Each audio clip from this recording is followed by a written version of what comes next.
Chapter 20, Heredity. When Jane realized that she was being borne away a captive by the strange forest creature who had rescued her from the clutches of the ape, she struggled desperately to escape. But the strong arms that held her, as easily as though she had been but a day-old babe, only pressed a little more tightly. So presently she gave up the futile effort and lay quietly, looking through half-closed lids at the face of the man who strode easily through the tangled undergrowth with her. The face above her was one of extraordinary beauty, a perfect type of the strongly masculine, unmarred by dissipation or brutal or degrading passions. For, though Tarzan of the Apes was a killer of men and of beasts, he killed as the hunter kills, dispassionately, except on those rare occasions when he had killed for hate, though not the brooding, malevolent hate which marks the features of its own with hideous lines. When Tarzan killed, he more often smiled than scowled, and smiles are the foundation of beauty. One thing the girl had noticed, particularly when she had seen Tarzan rushing upon Turquoise, the vivid scarlet band upon his forehead from above the left eye to the scalp. But now as she scanned his features, she noticed that it was gone, and only a thin white line marked the spot where it had been. As she lay more quietly in his arms, Tarzan slightly relaxed his grip upon her. Once he looked down into her eyes and smiled, and the girl had to close her own to shut out the vision of that handsome, winning face. Presently, Tarzan took to the trees, and Jane, wondering that she felt no fear, began to realize that in many respects she had never felt more secure in her whole life than now as she lay in the arms of this strong, wild creature, being born, God alone knew where or to what fate, deeper and deeper into the savage fastness of the untamed forest. When, with closed eyes, she commenced to speculate upon the future, and terrifying fears were conjured by a vivid imagination, she had but to raise her lids and look upon that noble face so close to hers to dissipate the last remnant of apprehension. No, he could never harm her. Of that she was convinced when she translated the fine features and the frank, brave eyes above her into the chivalry which they proclaimed. On and on they went through what seemed to Jane a solid mass of verdure, yet ever there appeared to open before this forest god a passage, as by magic, which closed behind them as they passed. Scarce a branch scraped against her, yet above and below, before and behind, the view presented naught but a solid mass of inextricably interwoven branches and creepers. As Tarzan moved steadily onward, his mind was occupied with many strange and new thoughts. Here was a problem the like of which he had never encountered, and he felt rather than reasoned that he must meet it as a man and not as an ape. The free movement through the middle terrace, which was the route he had followed for the most part, had helped to cool the ardor of the first fierce passion of his new-found love. Now he discovered himself speculating upon the fate which would have fallen to the girl had he not rescued her from Turquoise. He knew why the ape had not killed her, and he commenced to compare his intentions with those of Turquoise. True, it was the order of the jungle for the male to take his mate by force, but could Tarzan be guided by the laws of the beasts? Was not Tarzan a man? But what did men do? He was puzzled, for he did not know. He wished that he might ask the girl, and then it came to him that she had already answered him in the futile struggle she had made to escape and to repulse him.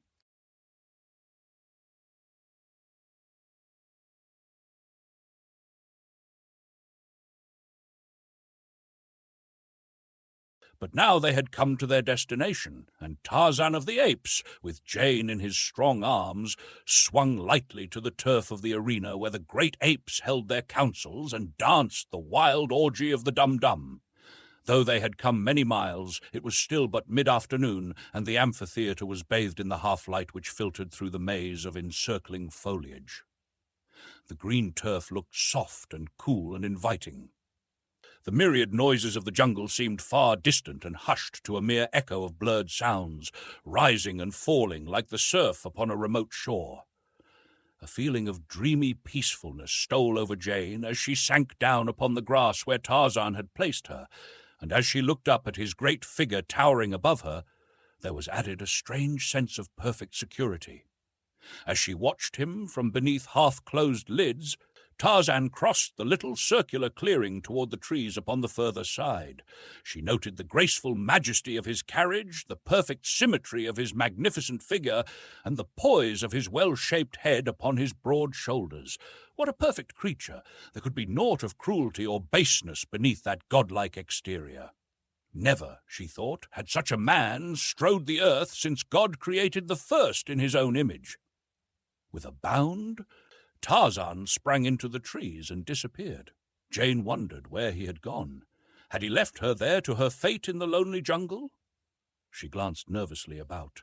Every vine and bush seemed but the lurking place of some huge and horrible beast waiting to bury gleaming fangs into her soft flesh. Every sound she magnified into the stealthy creeping of a sinuous and malignant body. How different now that he had left her! For a few minutes that seemed hours to the frightened girl, she sat with tense nerves waiting for the spring of the crouching thing that was to end her misery of apprehension. She almost prayed for the cruel teeth that would give her unconsciousness and surcease from the agony of fear. She heard a sudden, slight sound behind her. With a cry, she sprang to her feet and turned to face her end. There stood Tarzan, his arms filled with ripe and luscious fruit. Jane reeled and would have fallen had not Tarzan, dropping his burden, caught her in his arms. She did not lose consciousness, but she clung tightly to him, shuddering and trembling like a frightened deer. Tarzan of the Apes stroked her soft hair and tried to comfort and quiet her, as Kala had him when, as a little ape, he had been frightened by Sabor, the lioness, or Hista, the snake. Once he pressed his lips lightly upon her forehead, and she did not move, but closed her eyes and sighed. She could not analyze her feelings, nor did she wish to attempt it. She was satisfied to feel the safety of those strong arms and to leave her future to fate, for the last few hours had taught her to trust this strange, wild creature of the forest as she would have trusted but few of the men of her acquaintance. As she thought of the strangeness of it, there commenced to dawn upon her the realization that she had, possibly, learned something else which she had never really known before. Love. She wondered, and then she smiled. And still smiling, she pushed Tarzan gently away, and looking at him with a half-smiling, half-quizzical expression that made her face wholly entrancing, she pointed to the fruit upon the ground and seated herself upon the edge of the earthen drum of the anthropoids, for hunger was asserting itself. Tarzan quickly gathered up the fruit, and bringing it, laid it at her feet. And then he, too, sat upon the drum beside her, and with his knife opened and prepared the various fruits for her meal.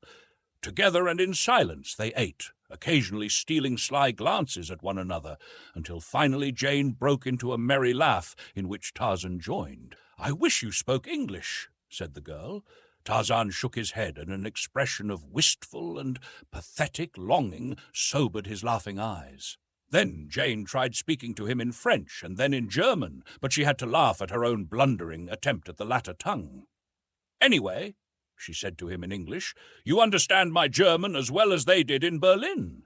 Tarzan had long since reached a decision as to what his future procedure should be. He had had time to recollect all that he had read of the ways of men and women in the books at the cabin. He would act as he imagined the men in the books would have acted were they in his place. Again he rose and went into the trees, but first he tried to explain by means of signs that he would return shortly, and he did so well that Jane understood and was not afraid when he had gone. Only a feeling of loneliness came over her, and she watched the point where he had disappeared, with longing eyes awaiting his return. As before, she was apprised of his presence by a soft sound behind her, and turned to see him coming across the turf with a great armful of branches. Then he went back again into the jungle, and in a few minutes reappeared with a quantity of soft grasses and ferns. 2 more trips he made until he had quite a pile of material at hand. Then he spread the ferns and grasses upon the ground in a soft, flat bed, and above it leaned many branches together so that they met a few feet over its centre. Upon these he spread layers of huge leaves of the great elephant's ear, and with more branches and more leaves he closed one end of the little shelter he had built. Then they sat down together again upon the edge of the drum and tried to talk by signs. The magnificent diamond locket which hung about Tarzan's neck had been a source of much wonderment to Jane. She pointed to it now, and Tarzan removed it and handed the pretty bauble to her.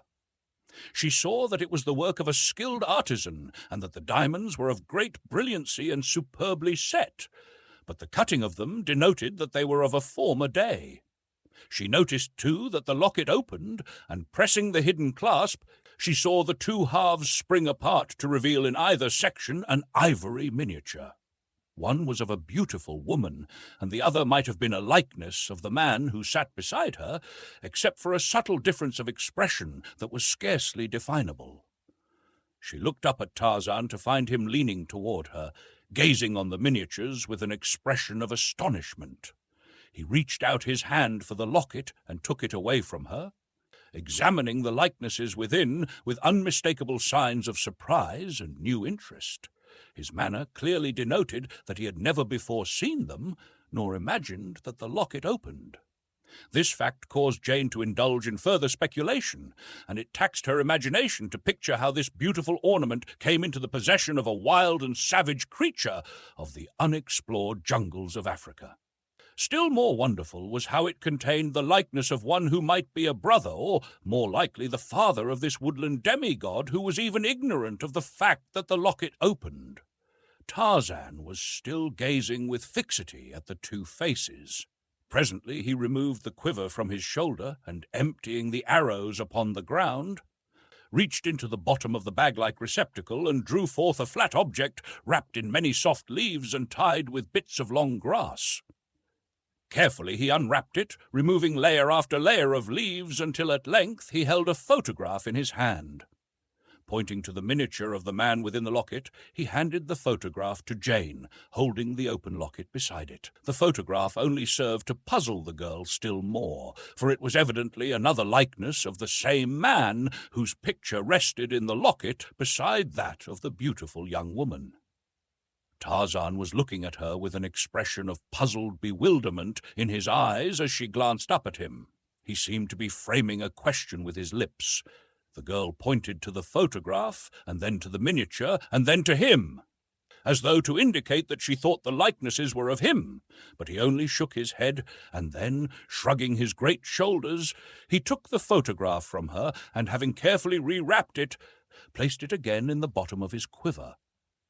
For a few moments he sat in silence, his eyes bent upon the ground, while Jane held the little locket in her hand, turning it over and over in an endeavor to find some further clue that might lead to the identity of its original owner.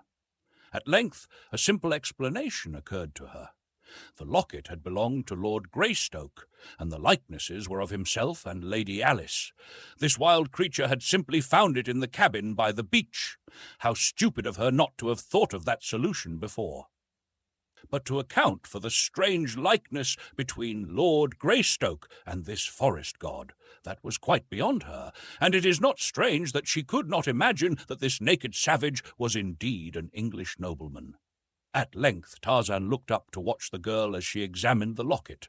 He could not fathom the meaning of the faces within, but he could read the interest and fascination upon the face of the live young creature by his side. She noticed that he was watching her. Thinking that he wished his ornament again, she held it out to him. He took it from her, and taking the chain in his two hands, he placed it about her neck, smiling at her expression of surprise at his unexpected gift. Jane shook her head vehemently and would have removed the golden links from about her throat, but Tarzan would not let her. Taking her hands in his, when she insisted upon it, he held them tightly to prevent her. At last she desisted, and, with a little laugh, raised the locket to her lips. Tarzan did not know precisely what she meant, but he guessed correctly that it was her way of acknowledging the gift. And so he rose, and taking the locket in his hand, stooped gravely like some courtier of old, and pressed his lips upon it where hers had rested. It was a stately and gallant little compliment performed with the grace and dignity of utter unconsciousness of self. It was the hallmark of his aristocratic birth, the natural outcropping of many generations of fine breeding, an hereditary instinct of graciousness which a lifetime of uncouth and savage training and environment could not eradicate. It was growing dark now, and so they ate again of the fruit, which was both food and drink for them. Then Tarzan rose, and leading Jane to the little bower he had erected, motioned her to go within. For the first time in hours, a feeling of fear swept over her, and Tarzan felt her draw away as though shrinking from him. Contact with this girl for half a day had left a very different Tarzan from the one on whom the morning sun had risen. Now, in every fibre of his being, heredity spoke louder than training. He had not in one swift transition become a polished gentleman from a savage ape-man, but at last the instincts of the former predominated, and over all was the desire to please the woman he loved and to appear well in her eyes. So Tarzan of the Apes did the only thing he knew to assure Jane of her safety. He removed his hunting knife from its sheath and handed it to her hilt first, again motioning her into the bower. The girl understood, and taking the long knife, she entered and lay down upon the soft grasses, while Tarzan of the Apes stretched himself upon the ground across the entrance. And thus the rising sun found them in the morning. When Jane awoke, she did not at first recall the strange events of the preceding day, and so she wondered at her odd surroundings, the little leafy bower, the soft grasses of her bed, the unfamiliar prospect from the opening at her feet. Slowly, the circumstances of her position crept one by one into her mind, and then a great wonderment arose in her heart, a mighty wave of thankfulness and gratitude that, though she had been in such terrible danger, yet she was unharmed. She moved to the entrance of the shelter to look for Tarzan. He was gone, but this time no fear assailed her, for she knew that he would return. In the grass at the entrance to her bower, she saw the imprint of his body where he had lain all night to guard her. She knew that the fact that he had been there was all that had permitted her to sleep in such peaceful security. With him near, who could entertain fear? She wondered if there was another man on earth with whom a girl could feel so safe in the heart of this savage African jungle. Even the lions and panthers had no fears for her now. She looked up to see his lithe form drop softly from a nearby tree. As he caught her eyes upon him, his face lighted with that frank and radiant smile that had won her confidence the day before. As he approached her, Jane's heart beat faster, and her eyes brightened as they had never done before at the approach of any man. He had again been gathering fruit, and this he laid at the entrance of her bower. Once more they sat down together to eat. Jane commenced to wonder what his plans were. Would he take her back to the beach, or would he keep her here? Suddenly she realized that the matter did not seem to give her much concern. Could it be that she did not care? She began to comprehend also that she was entirely content sitting here by the side of this smiling giant, eating delicious fruit in a sylvan paradise far within the remote depths of an African jungle, that she was content and very happy. She could not understand it. Her reason told her that she should be torn by wild anxieties, weighted by dread fears, cast down by gloomy forebodings.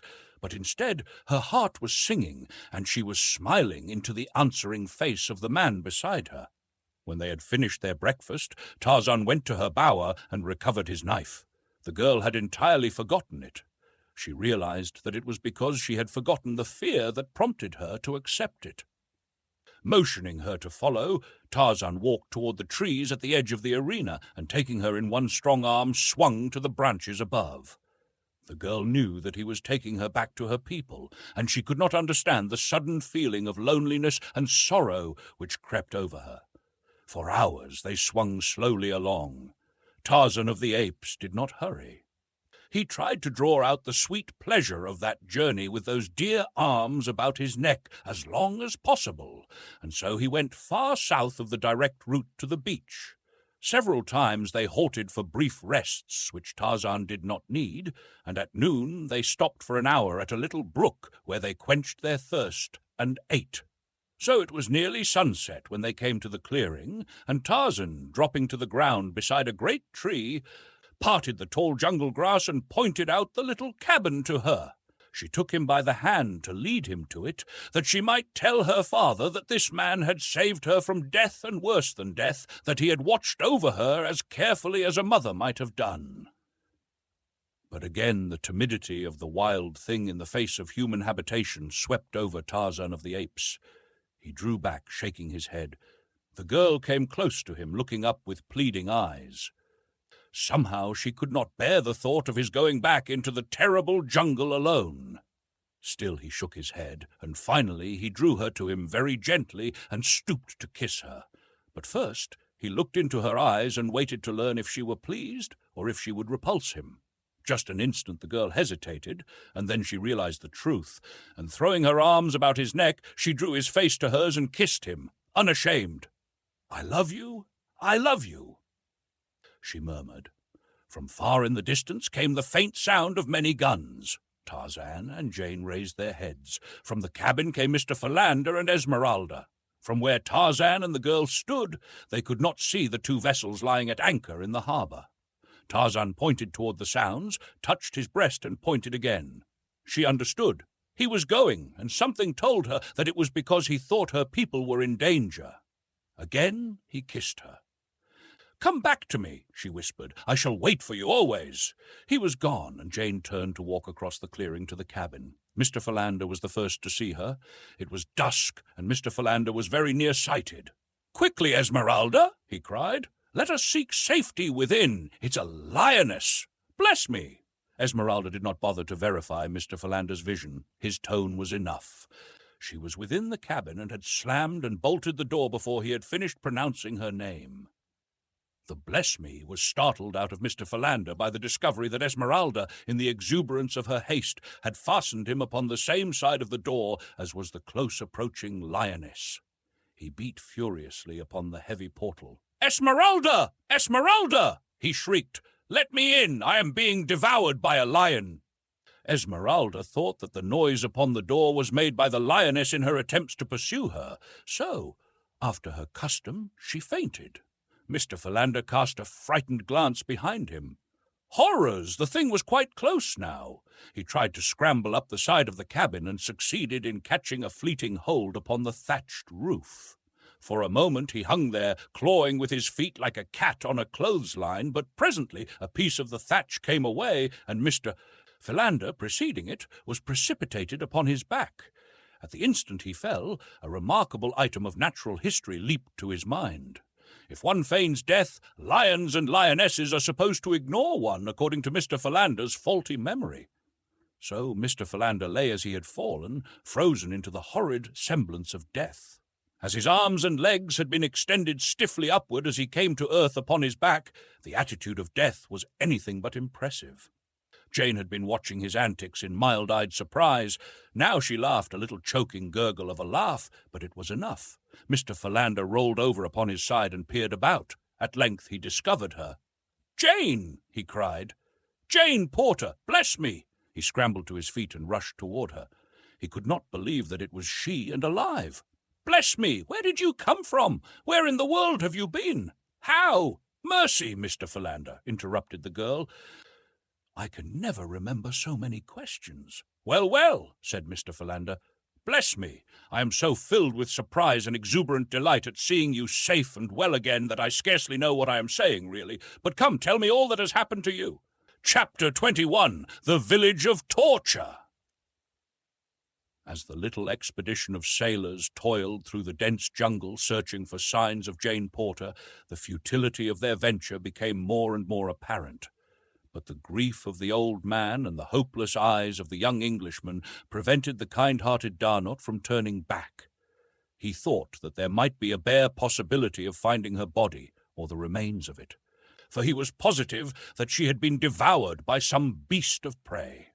He deployed his men into a skirmish line from the point where Esmeralda had been found, and in this extended formation they pushed their way, sweating and panting, through the tangled vines and creepers. It was slow work. Noon found them but a few miles inland. They halted for a brief rest then, and after pushing on for a short distance further, one of the men discovered a well-marked trail. It was an old elephant track, and Darnot, after consulting with Professor Porter and Clayton, decided to follow it. The path wound through the jungle in a northeasterly direction, and along it the column moved in single file. Lieutenant D'Arnaud was in the lead and moving at a quick pace, for the trail was comparatively open. Immediately behind him came Professor Porter, but as he could not keep pace with the younger man, D'Arnaud was 100 yards in advance when suddenly a half-dozen black warriors arose about him. D'Arnaud gave a warning shout to his column as the blacks closed on him, but before he could draw his revolver, he had been pinioned and dragged into the jungle. His cry had alarmed the sailors, and a dozen of them sprang forward past Professor Porter, running up the trail to their officer's aid. They did not know the cause of his outcry, only that it was a warning of danger ahead. They had rushed past the spot where D'Arnaud had been seized when a spear hurled from the jungle transfixed one of the men, and then a volley of arrows fell among them. Raising their rifles, they fired into the underbrush in the direction from which the missiles had come. By this time, the balance of the party had come up, and volley after volley was fired toward the concealed foe. It was these shots that Tarzan and Jane Porter had heard. Lieutenant Charpentier, who had been bringing up the rear of the column, now came running to the scene, and on hearing the details of the ambush, ordered the men to follow him and plunged into the tangled vegetation. In an instant, they were in a hand-to-hand fight with some 50 black warriors of Mbonga's village. Arrows and bullets flew thick and fast. Queer African knives and French gun-butts mingled for a moment in savage and bloody duels, but soon the natives fled into the jungle, leaving the Frenchmen to count their losses. 4 of the 20 were dead, a dozen others were wounded, and Lieutenant D'Arnaud was missing. Night was falling rapidly, and their predicament was rendered doubly worse when they could not even find the elephant trail which they had been following. There was but one thing to do: make camp where they were until daylight. Lieutenant Charpentier ordered a clearing made and a circular batis of underbrush constructed about the camp. This work was not completed until long after dark, the men building a huge fire in the center of the clearing to give them light to work by. When all was as safe as possible against attack of wild beasts and savage men, Lieutenant Charpentier placed sentries about the little camp, and the tired and hungry men threw themselves upon the ground to sleep. The groans of the wounded, mingled with the roaring and growling of the great beasts which the noise and firelight had attracted, kept sleep, except in its most fitful form, from the tired eyes. It was a sad and hungry party that lay through the long night, praying for dawn. The blacks who had seized D'Arnaud had not waited to participate in the fight which followed, but instead had dragged their prisoner a little way through the jungle, and then struck the trail further on, beyond the scene of the fighting in which their fellows were engaged.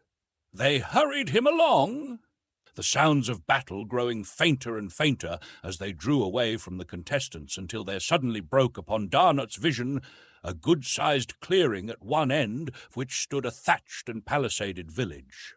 It was now dusk, but the watchers at the gate saw the approaching trio and distinguished one as a prisoner ere they reached the portals.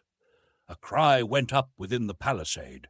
A great throng of women and children rushed out to meet the party. And then began for the French officer the most terrifying experience which man can encounter upon earth: the reception of a white prisoner into a village of African cannibals. To add to the fiendishness of their cruel savagery was the poignant memory of still crueler barbarities practiced upon them and theirs by the white officers of that arch-hypocrite Leopold II of Belgium, because of whose atrocities they had fled the Congo Free State, a pitiful remnant of what once had been a mighty tribe. They fell upon D'Arnaud tooth and nail, beating him with sticks and stones, and tearing at him with claw-like hands. Every vestige of clothing was torn from him, and the merciless blows fell upon his bare and quivering flesh. But not once did the Frenchman cry out in pain. He breathed a silent prayer that he be quickly delivered from his torture. But the death he prayed for was not to be so easily had. Soon the warriors beat the women away from their prisoner. He was to be saved for nobler sport than this, and the first wave of their passion having subsided, they contented themselves with crying out taunts, insults, and spitting upon him. Presently they reached the center of the village. There D'Arnaud was bound securely to the great post from which no live man had ever been released. A number of the women scattered to their several huts to fetch pots and water, while others built a row of fires on which portions of the feast were to be boiled, while the balance would be slowly dried in strips for future use, as they expected the other warriors to return with many prisoners. The festivities were delayed, awaiting the return of the warriors who had remained to engage in the skirmish with the white men, so that it was quite late when all were in the village and the dance of death commenced to circle around the doomed officer. Half fainting from pain and exhaustion, Darnot watched from beneath half-closed lids what seemed but the vagary of delirium, a horrid nightmare from which he must soon awake.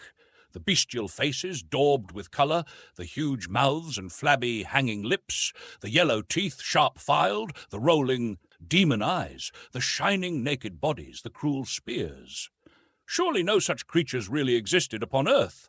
He must indeed be dreaming. The savage, whirling bodies circled nearer. Now a spear sprang forth and touched his arm. The sharp pain and the feel of hot, trickling blood assured him of the awful reality of his hopeless position. Another spear and then another touched him. He closed his eyes and held his teeth firm set. He would not cry out. He was a soldier of France, and he would teach these beasts how an officer and a gentleman died. Tarzan of the Apes needed no interpreter to translate the story of those distant shots. With Jane Porter's kisses still warm upon his lips, he was swinging with incredible rapidity through the forest trees straight toward the village of Mbonga. He was not interested in the location of the encounter, for he judged that would soon be over. Those who were killed he could not aid. Those who escaped would not need his assistance. It was to those who had neither been killed or escaped that he hastened, and he knew that he would find them by the great post in the center of Mbonga village. Many times had Tarzan seen Mbonga's black raiding parties return from the northward with prisoners, and always were the same scenes enacted about that grim stake beneath the flaring light of many fires. He knew, too, that they seldom lost much time before consummating the fiendish purpose of their captures. He doubted that he would arrive in time to do more than avenge. On he sped. Night had fallen, and he travelled high along the upper terrace where the gorgeous tropic moon lighted the dizzy pathway through the gently undulating branches of the tree-tops. Presently he caught the reflection of a distant blaze. It lay to the right of his path. It must be the light from the campfire the two men had built before they were attacked. Tarzan knew nothing of the presence of the sailors. So sure was Tarzan of his jungle knowledge that he did not turn from his course, but passed the glare at a distance of a half-mile. It was the campfire of the Frenchmen. In a few minutes more, Tarzan swung into the trees above Mbonga's village. Ah, he was not quite too late. Or was he? He could not tell. The figure at the stake was very still, yet the black warriors were but pricking it. Tarzan knew their customs. The death blow had not been struck. He could tell almost to a minute how far the dance had gone. In another instant, Mbonga's knife would sever one of the victim's ears. That would mark the beginning of the end, for very shortly after, only a writhing mass of mutilated flesh would remain. There would still be life in it, but death then would be the only charity it craved. The stake stood 40 feet from the nearest tree. Tarzan coiled his rope. Then there rose suddenly above the fiendish cries of the dancing demons the awful challenge of the ape-man. The dancers halted as though turned to stone. The rope sped with singing whir high above the heads of the blacks. It was quite invisible in the flaring lights of the campfires. Darnot opened his eyes. A huge black, standing directly before him, lunged backward as though felled by an invisible hand. Struggling and shrieking, his body, rolling from side to side, moved quickly toward the shadows beneath the trees. The blacks, their eyes protruding in horror, watched spellbound. Once beneath the trees, the body rose straight into the air, and as it disappeared into the foliage above, the terrified negroes, screaming with fright, broke into a mad race for the village gate. Darnot was left alone. He was a brave man, but he had felt the short hairs bristle upon the nape of his neck when that uncanny cry rose upon the air. As the writhing body of the black soared, as though by unearthly power, into the dense foliage of the forest, D'Arnaut felt an icy shiver run along his spine, as though death had risen from a dark grave and laid a cold and clammy finger on his flesh. As D'Arnaut watched the spot where the body had entered the tree, he heard the sounds of movement there. The branches swayed as though under the weight of a man's body there was a crash, and the black came sprawling to earth again, to lie very quietly where he had fallen. Immediately after him came a white body, but this one alighted erect. D'Arnaut saw a clean-limbed young giant emerge from the shadows into the firelight and come quickly toward him. What could it mean? Who could it be? Some new creature of torture and destruction, doubtless. D'Arnaut waited. His eyes never left the face of the advancing man, nor did the other's frank, clear eyes waver beneath D'Arnaut's fixed gaze. D'Arnaut was reassured, but still without much hope, though he felt that face could not mask a cruel heart. Without a word, Tarzan of the Apes cut the bonds which held the Frenchman.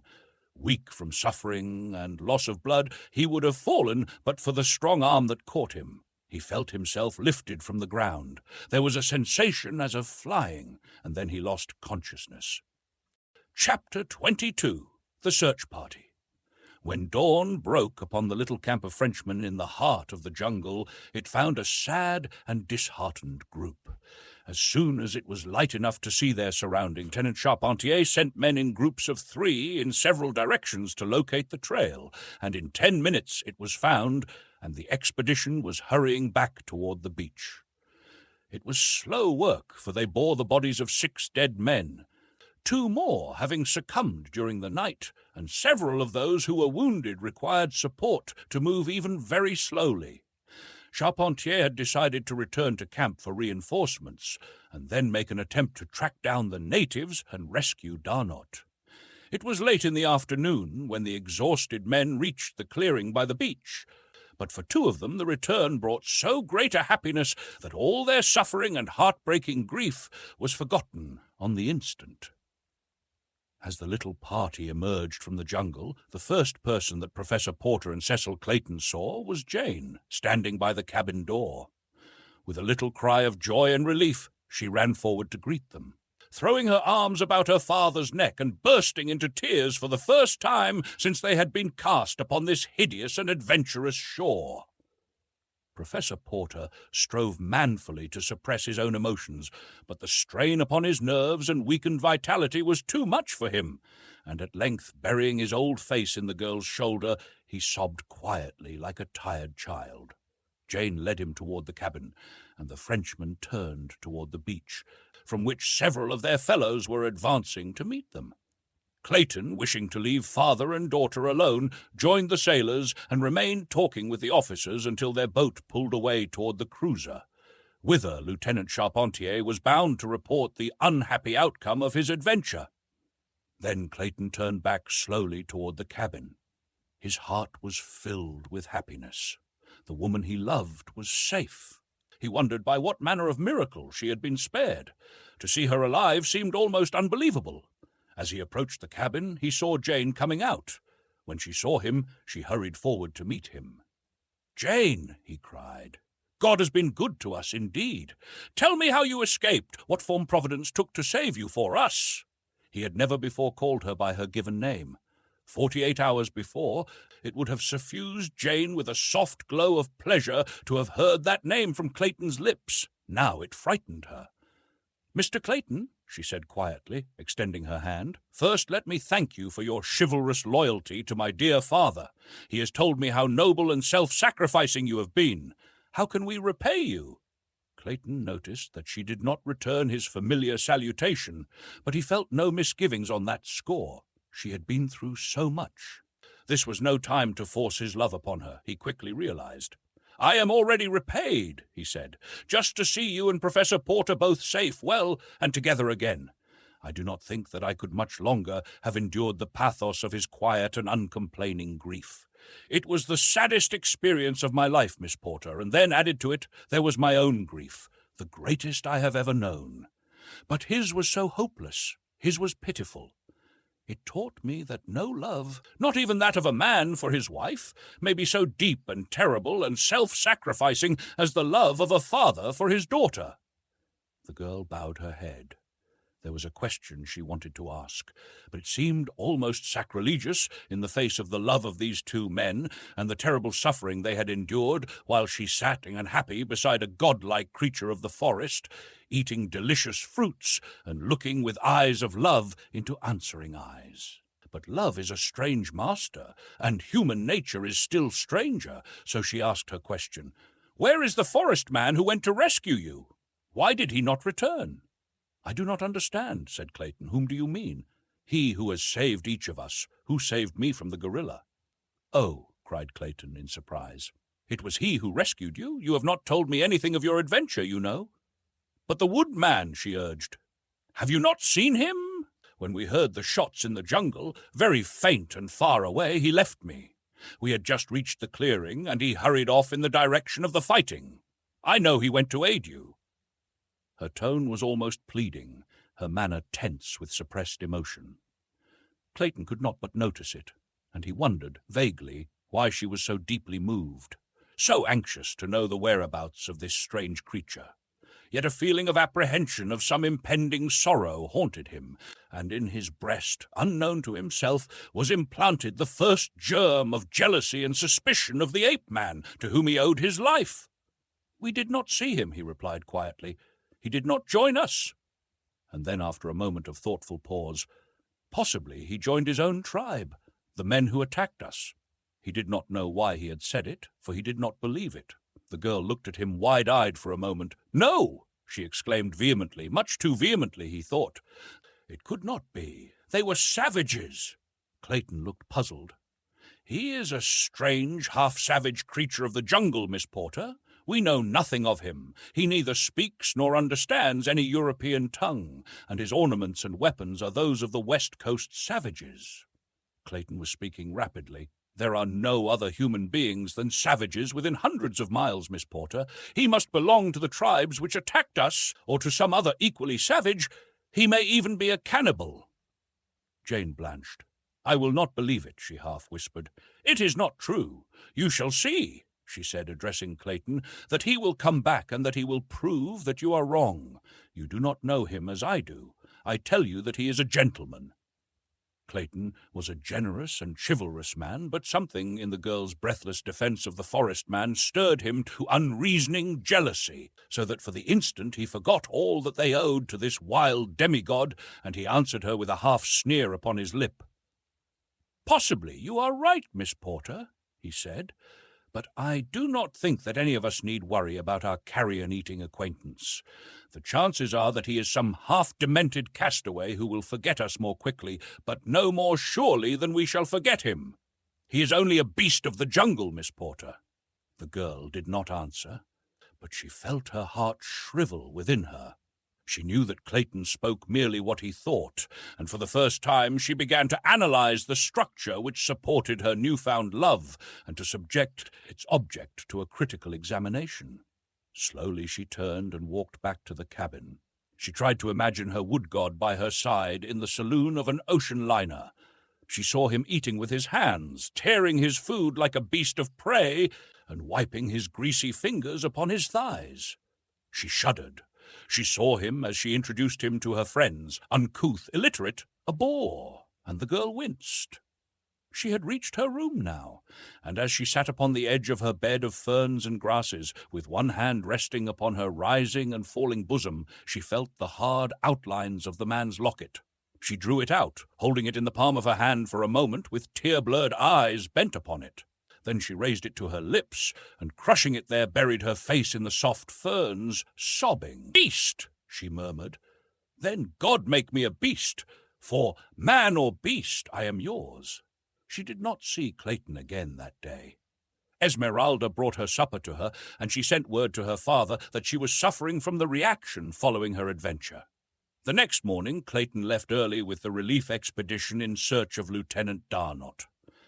There were 200 armed men this time, with 10 officers and 2 surgeons, and provisions for a week. They carried bedding and hammocks, the latter for transporting their sick and wounded. It was a determined and angry company, a punitive expedition as well as one of relief. They reached the site of the skirmish of the previous expedition shortly after noon, for they were now travelling a known trail, and no time was lost in exploring. From there on the elephant track led straight to Mbonga's village. It was but 2:00 when the head of the column halted upon the edge of the clearing.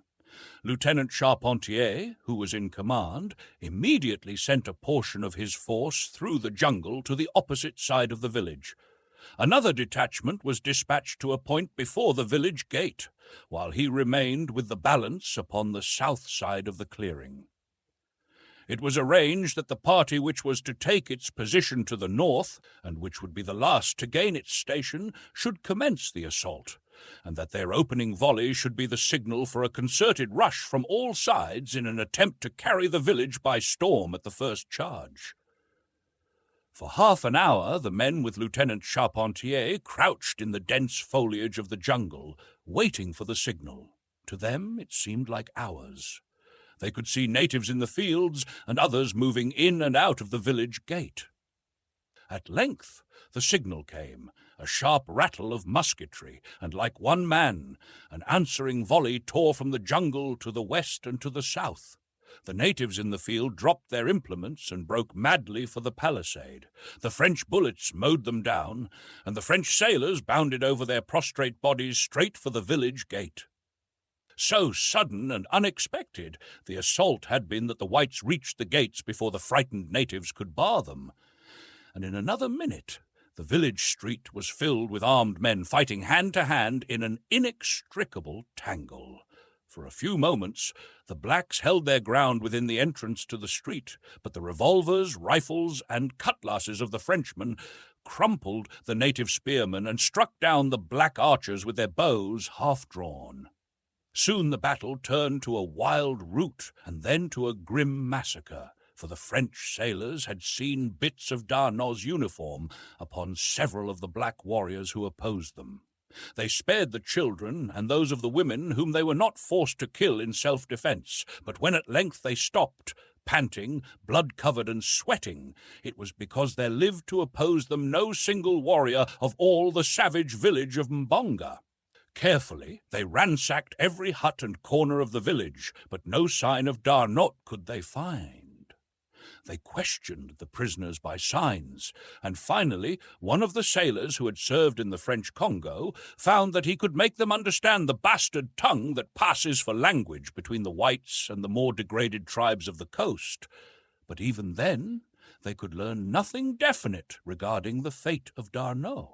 Only excited gestures and expressions of fear could they obtain in response to their inquiries concerning their fellow, and at last they became convinced that these were but evidences of the guilt of these demons who had slaughtered and eaten their comrade 2 nights before. At length all hope left them, and they prepared to camp for the night within the village. The prisoners were herded into 3 huts where they were heavily guarded. Sentries were posted at the barred gates, and finally the village was wrapped in the silence of slumber, except for the wailing of the native women for their dead. The next morning they set out upon the return march. Their original intention had been to burn the village, but this idea was abandoned, and the prisoners were left behind, weeping and moaning, but with roofs to cover them and a palisade for refuge from the beasts of the jungle. Slowly the expedition retraced its steps of the preceding day. 10 loaded hammocks retarded its pace. In 8 of them lay the more seriously wounded, while 2 swung beneath the weight of the dead. Clayton and Lieutenant Charpentier brought up the rear of the column, the Englishmen silent in respect for the other's grief, for D'Arnaud and Charpentier had been inseparable friends since boyhood. Clayton could not but realize that the Frenchman felt his grief the more keenly because D'Arnaud's sacrifice had been so futile, since Jane had been rescued before D'Arnaud had fallen into the hands of the savages, and again because the service in which he had lost his life had been outside his duty and for strangers and aliens. But when he spoke of it to Lieutenant Charpentier, the latter shook his head. "No, monsieur," he said, "D'Arnaud would have chosen to die thus. I only grieve that I could not have died for him, or at least with him. I wish that you could have known him better, monsieur. He was indeed an officer and a gentleman, a title conferred on many, but deserved by so few. He did not die futilely, for his death in the cause of a strange American girl will make us, his comrades, face our ends the more bravely, however they may come to us." Clayton did not reply, but within him rose a new respect for Frenchmen, which remained undimmed ever after. It was quite late when they reached the cabin by the beach. A single shot before they emerged from the jungle had announced to those in camp as well as on the ship that the expedition had been too late, for it had been prearranged that when they came within a mile or two of camp, one shot was to be fired to denote failure, or 3 for success, while 2 would have indicated that they had found no sign of either Darnot or his black captors. So it was a solemn party that awaited their coming, and few words were spoken as the dead and wounded men were tenderly placed in boats and rowed silently toward the cruiser. Clayton, exhausted from his 5 days of laborious marching through the jungle and from the effects of his 2 battles with the blacks, turned toward the cabin to seek a mouthful of food and then the comparative ease of his bed of grasses after 2 nights in the jungle. By the cabin door stood Jane. "The poor lieutenant?" she asked. "Did you find no trace of him?" "We were too late, Miss Porter," he replied sadly. "Tell me, what had happened?" she asked. "I cannot, Miss Porter. It is too horrible." "You do not mean that they had tortured him?" she whispered. "We do not know what they did to him before they killed him," he answered, his face drawn with fatigue and the sorrow he felt for poor Darnot, and he emphasized the word before. "Before they killed him! What do you mean? They are not! They are not!" She was thinking of what Clayton had said of the forest man's probable relationship to this tribe, and she could not frame the awful word. "Yes, Miss Porter, they were cannibals," he said almost bitterly, for to him, too, had suddenly come the thought of the forest man, and the strange, unaccountable jealousy he had felt 2 days before swept over him once more. And then in sudden brutality, that was as unlike Clayton as courteous consideration is unlike an ape, he blurted out, "When your forest god left you, he was doubtless hurrying to the feast." He was sorry ere the words were spoken, though he did not know how cruelly they had cut the girl. His regret was for his baseless disloyalty to one who had saved the lives of every member of his party and offered harm to none. The girl's head went high. "There could be but one suitable reply to your assertion, Mr. Clayton," she said icily, "and I regret that I am not a man that I might make it." She turned quickly and entered the cabin. Clayton was an Englishman, so the girl had passed quite out of sight before he deduced what reply a man would have made. "Upon my word," he said ruefully, "she called me a liar. And I fancy I jolly well deserved it," he added thoughtfully. "Clayton, my boy, I know you are tired out and unstrung, but that's no reason why you should make an ass of yourself. You'd better go to bed." But before he did so, he called gently to Jane upon the opposite side of the sailcloth partition, for he wished to apologize, but he might as well have addressed the Sphinx. Then he wrote upon a piece of paper and shoved it beneath the partition. Jane saw the little note and ignored it, for she was very angry and hurt and mortified, but she was a woman, and so eventually she picked it up and read it. "My dear Miss Porter, I had no reason to insinuate what I did. My only excuse is that my nerves must be unstrung, which is no excuse at all. Please try and think that I did not say it. I am very sorry. I would not have hurt you above all others in the world. Say that you forgive me. W.M. Sil Clayton." "He did think it, or he never would have said it," reasoned the girl. "But it cannot be true." "Oh, I know it is not true." One sentence in the letter frightened her. "I would not have hurt you above all others in the world." A week ago, that sentence would have filled her with delight. Now it depressed her. She wished she had never met Clayton. She was sorry that she had ever seen the forest god. No, she was glad. And there was that other note she had found in the grass before the cabin the day after her return from the jungle, the love note signed by Tarzan of the Apes. Who could be this new suitor? If he were another of the wild denizens of this terrible forest, what might he not do to claim her? "Esmeralda, wake up!" she cried. You make me so irritable, sleeping there peacefully when you know perfectly well that the world is filled with sorrow." "Gabarel!" screamed Esmeralda, sitting up. "What is it now? A hipponoceros? Where is he, Miss Jane?" "Nonsense, Esmeralda, there is nothing. Go back to sleep. You are bad enough asleep, but you are infinitely worse awake." "Yes, honey, but what's the matter with you, precious? You act sort of disgranulated this evening." "Oh, Esmeralda, I'm just plain ugly tonight," said the girl. "Don't pay any attention to me. That's a dear." "Yes, honey. Now you go right to sleep. Your nerves are all on edge. What with all these rippotamuses and man-eating geniuses that Mr. Philander been telling about, Lord, it ain't no wonder we all get nervous prosecution." Jane crossed the little room laughing, and kissing the faithful woman, bid Esmeralda good night.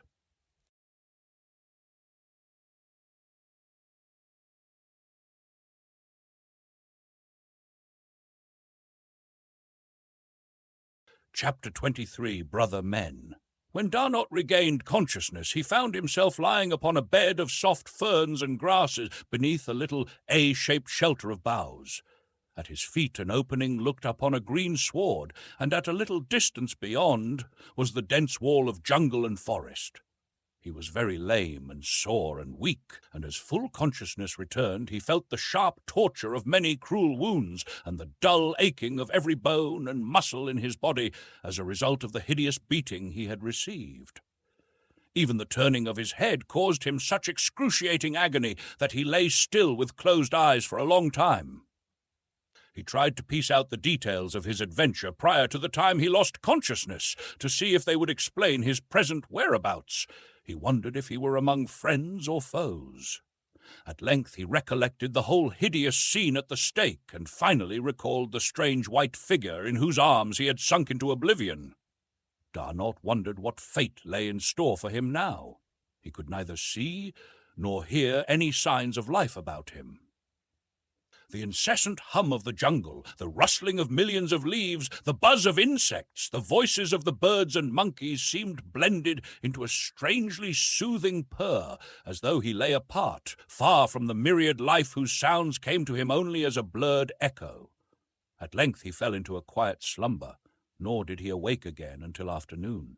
Once more he experienced the strange sense of utter bewilderment that had marked his earlier awakening, but soon he recalled the recent past, and looking through the opening at his feet, he saw the figure of a man squatting on his haunches. The broad, muscular back was turned toward him, but tanned though it was, Darnot saw that it was the back of a white man, and he thanked God, the Frenchman called faintly. The man turned and, rising, came toward the shelter. His face was very handsome, the handsomest, thought Darnot, that he had ever seen. Stooping, he crawled into the shelter beside the wounded officer and placed a cool hand upon his forehead. Darnot spoke to him in French, but the man only shook his head. Sadly, it seemed to the Frenchman. Then Darnot tried English, but still the man shook his head. Italian, Spanish, and German brought similar discouragement. Darnot knew a few words of Norwegian, Russian, Greek, and also had a smattering of the language of one of the West Coast Negro tribes. The man denied them all. After examining Darnot's wounds, the man left the shelter and disappeared. In half an hour he was back with fruit and a hollow gourd-like vegetable filled with water. Darnot drank and ate a little. He was surprised that he had no fever. Again he tried to converse with his strange nurse, but the attempt was useless. Suddenly the man hastened from the shelter, only to return a few minutes later with several pieces of bark and, wonder of wonders, a lead pencil. Squatting beside Darnot, he wrote for a minute on the smooth inner surface of the bark. Then he handed it to the Frenchman. Darnot was astonished to see, in plain print-like characters, a message in English. "I am Tarzan of the Apes. Who are you? Can you read this language?" Darnot seized the pencil. Then he stopped. This strange man wrote English. Evidently, he was an Englishman. "Yes," said Darnot, "I read English. I speak it also. Now we may talk. First, let me thank you for all that you have done for me." The man only shook his head and pointed to the pencil and the bark. "Mon Dieu!" cried Darnot. "If you are English, why is it then that you cannot speak English?" And then in a flash it came to him. The man was a mute, possibly a deaf mute, so Darnot wrote a message on the bark in English. I am Paul Darnot, lieutenant in the Navy of France. I thank you for what you have done for me. You have saved my life, and all that I have is yours. May I ask how it is that one who writes English does not speak it?" Tarzan's reply filled Darnot with still greater wonder. "I speak only the language of my tribe, the great apes who were Kerchaks, and a little of the languages of Tantor, the elephant, and Numa, the lion, and of the other folks of the jungle I understand. With a human being I have never spoken, except once with Jane Porter by signs. This is the first time I have spoken with another of my kind through written words." Darnot was mystified. It seemed incredible that there lived upon earth a full-grown man who had never spoken with a fellow man, and still more preposterous that such a one could read and write. He looked again at Tarzan's message, except once with Jane Porter. That was the American girl who had been carried into the jungle by a gorilla. A sudden light commenced to dawn on Darnot. This, then, was the gorilla. He seized the pencil and wrote, "Where is Jane Porter?" And Tarzan replied below, "Back with her people in the cabin of Tarzan of the Apes." "She is not dead, then? Where was she? What happened to her?" "She is not dead. She was taken by Terkoz to be his wife. But Tarzan of the Apes took her away from Terkoz and killed him before he could harm her. None in all the jungle may face Tarzan of the Apes in battle and live. I am Tarzan of the Apes, mighty fighter." Darnot wrote, "I am glad she is safe. It pains me to write. I will rest a while." And then Tarzan, "Yes, rest. When you are well, I shall take you back to your people." For many days Darnot lay upon his bed of soft ferns. The second day a fever had come, and Darnot thought that it meant infection, and he knew that he would die. An idea came to him. He wondered why he had not thought of it before. He called Tarzan and indicated by signs that he would write, and when Tarzan had fetched the bark and pencil, Darnot wrote, "Can you go to my people and lead them here? I will write a message that you may take to them, and they will follow you." Tarzan shook his head, and taking the bark, wrote, "I had thought of that the first day, but I dared not. The great apes come often to this spot, and if they found you here wounded and alone, they would kill you." Darnot turned on his side and closed his eyes. He did not wish to die, but he felt that he was going, for the fever was mounting higher and higher. That night he lost consciousness. For 3 days he was in delirium, and Tarzan sat beside him and bathed his head and hands and washed his wounds. On the 4th day the fever broke as suddenly as it had come, but it left Darnot a shadow of his former self, and very weak. Tarzan had to lift him that he might drink from the gourd. The fever had not been the result of infection, as Darnot had thought, but one of those that commonly attack whites in the jungles of Africa, and either kill or leave them as suddenly as Darnot's had left him. 2 days later, Darnot was tottering about the amphitheatre, Tarzan's strong arm about him to keep him from falling. They sat beneath the shade of a great tree, and Tarzan found some smooth bark, that they might converse. Darnot wrote the first message. "What can I do to repay you for all that you have done for me?" And Tarzan, in reply, "Teach me to speak the language of men." And so Darnot commenced at once, pointing out familiar objects and repeating their names in French, for he thought that it would be easier to teach this man his own language, since he understood it himself best of all. It meant nothing to Tarzan, of course, for he could not tell one language from another. So when he pointed to the word man, which he had printed upon a piece of bark, he learned from Darnot that it was pronounced hom, and in the same way he was taught to pronounce ape, singe, and tree, arbre. He was a most eager student, and in 2 more days had mastered so much French that he could speak little sentences such as, "That is a tree," "This is grass," "I am hungry," and the like. But Darnot found that it was difficult to teach him the French construction upon a foundation of English. The Frenchman wrote little lessons for him in English, and had Tarzan repeat them in French, but as a literal translation was usually very poor, French Tarzan was often confused. Darnot realized now that he had made a mistake, but it seemed too late to go back and do it all over again, and force Tarzan to unlearn all that he had learned, especially as they were rapidly approaching a point where they would be able to converse. On the 3rd day after the fever broke, Tarzan wrote a message asking Dana if he felt strong enough to be carried back to the cabin. Tarzan was as anxious to go as D'Arnot, for he longed to see Jane again. It had been hard for him to remain with the Frenchman all these days for that very reason, and that he had unselfishly done so spoke more glowingly of his nobility of character than even did his rescuing the French officer from Bonga's clutches. D'Arnot, only too willing to attempt the journey, wrote, "But you cannot carry me all the distance through this tangled forest." Tarzan laughed. "Mais oui," he said, and D'Arnot laughed aloud to hear the phrase that he used so often glide from Tarzan's tongue. So they set out, D'Arnot marvelling, as had Clayton and Jane, at the wondrous strength and agility of the ape-man. Mid-afternoon brought them to the clearing, and as Tarzan dropped to earth from the branches of the last tree, his heart leaped and bounded against his ribs in anticipation of seeing Jane so soon again. No one was in sight outside the cabin, and D'Arnot was perplexed to note that neither the cruiser nor the Arrow was at anchor in the bay. An atmosphere of loneliness pervaded the spot, which caught suddenly at both men as they strode toward the cabin. Neither spoke, yet both knew before they opened the closed door what they would find beyond. Tarzan lifted the latch and pushed the great door in upon its wooden hinges. It was as they had feared. The cabin was deserted. The men turned and looked at one another. D'Arnot knew that his people thought him dead, but Tarzan thought only of the woman who had kissed him in love and now had fled from him while he was serving one of her people. A great bitterness rose in his heart. He would go away, far into the jungle, and join his tribe. Never would he see one of his own kind again, nor could he bear the thought of returning to the cabin. He would leave that forever behind him, with the great hopes he had nursed there of finding his own race and becoming a man among men.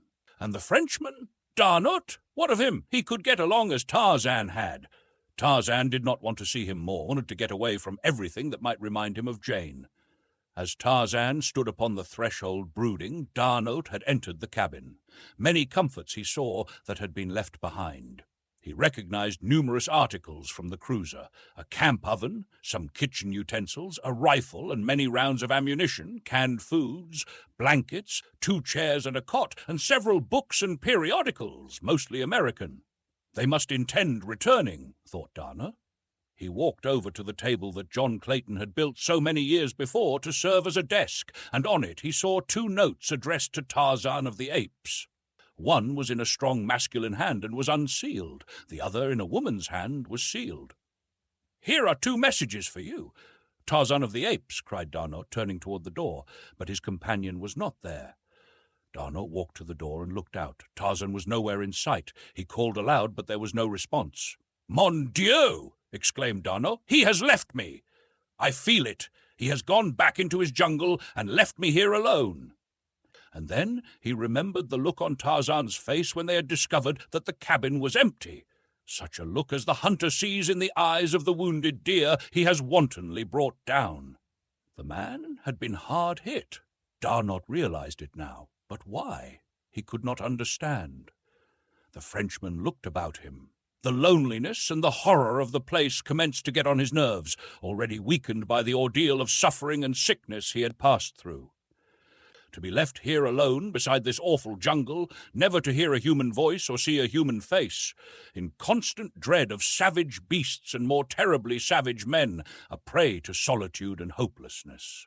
It was awful. And far to the east, Tarzan of the Apes was speeding through the middle terrace back to his tribe. Never had he traveled with such reckless speed. He felt that he was running away from himself, that by hurtling through the forest like a frightened squirrel he was escaping from his own thoughts. But no matter how fast he went, he found them always with him. He passed above the sinuous body of Sabor, the lioness, going in the opposite direction toward the cabin, thought Tarzan. What could D'Arnot do against Sabor? Or if Bolgani, the gorilla, should come upon him, or Numa, the lion, or cruel Sheeta? Tarzan paused in his flight. "What are you, Tarzan?" he asked aloud. "An ape or a man? If you are an ape, you will do as the apes would do. Leave one of your kind to die in the jungle if it suited your whim to go elsewhere. If you are a man, you will return to protect your kind. You will not run away from one of your own people, because one of them has run away from you." Darnot closed the cabin door. He was very nervous. Even brave men, and Darnot was a brave man, are sometimes frightened by solitude. He loaded one of the rifles and placed it within easy reach. Then he went to the desk and took up the unsealed letter addressed to Tarzan. Possibly it contained word that his people had but left the beach temporarily. He felt that it would be no breach of ethics to read this letter, so he took the enclosure from the envelope and read, "To Tarzan of the Apes.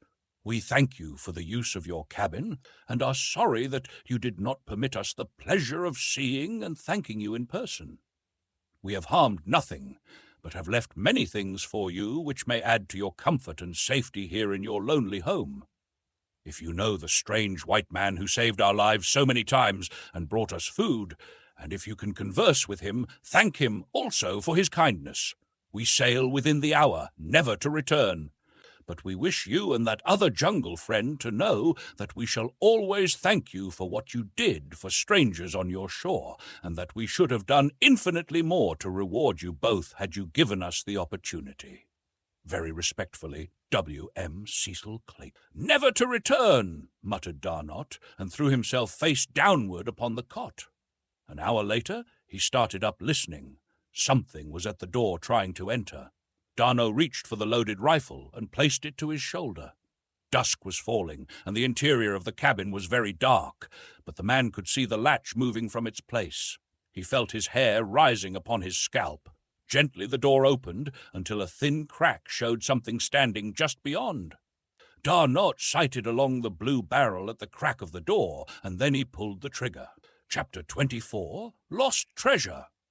When the expedition returned, following their fruitless endeavor to succor Darnot, Captain Dufresne was anxious to steam away as quickly as possible, and all save Jane had acquiesced. "No," she said determinedly, "I shall not go, nor should you, for there are 2 friends in that jungle who will come out of it some day expecting to find us awaiting them.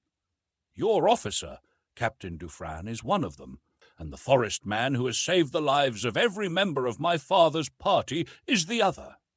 He left me at the edge of the jungle 2 days ago to hasten to the aid of my father and Mr. Clayton, as he thought, and he has stayed to rescue Lieutenant Darnot. Of that you may be sure. Had he been too late to be of service to the lieutenant, he would have been back before now. The fact that he is not back is sufficient proof to me that he is delayed because Lieutenant Darnot is wounded, or he has had to follow his captors further than the village which your sailors attacked. But poor Darnot's uniform and all his belongings were found in that village, Miss Porter," argued the captain, "and the natives showed great excitement when questioned as to the white man's fate." "Yes, Captain, but they did not admit that he was dead, and as for his clothes and accoutrements being in their possession, why, more civilized peoples than these poor savage Negroes strip their prisoners of every article of value, whether they intend killing them or not. Even the soldiers of my own dear South looted not only the living, but the dead. It is strong circumstantial evidence, I will admit, but it is not positive proof." "Possibly your forest man himself was captured or killed by the savages," suggested Captain Dufresne. The girl laughed. "You do not know him," she replied, a little thrill of pride setting her nerves a-tingle at the thought that she spoke of her own.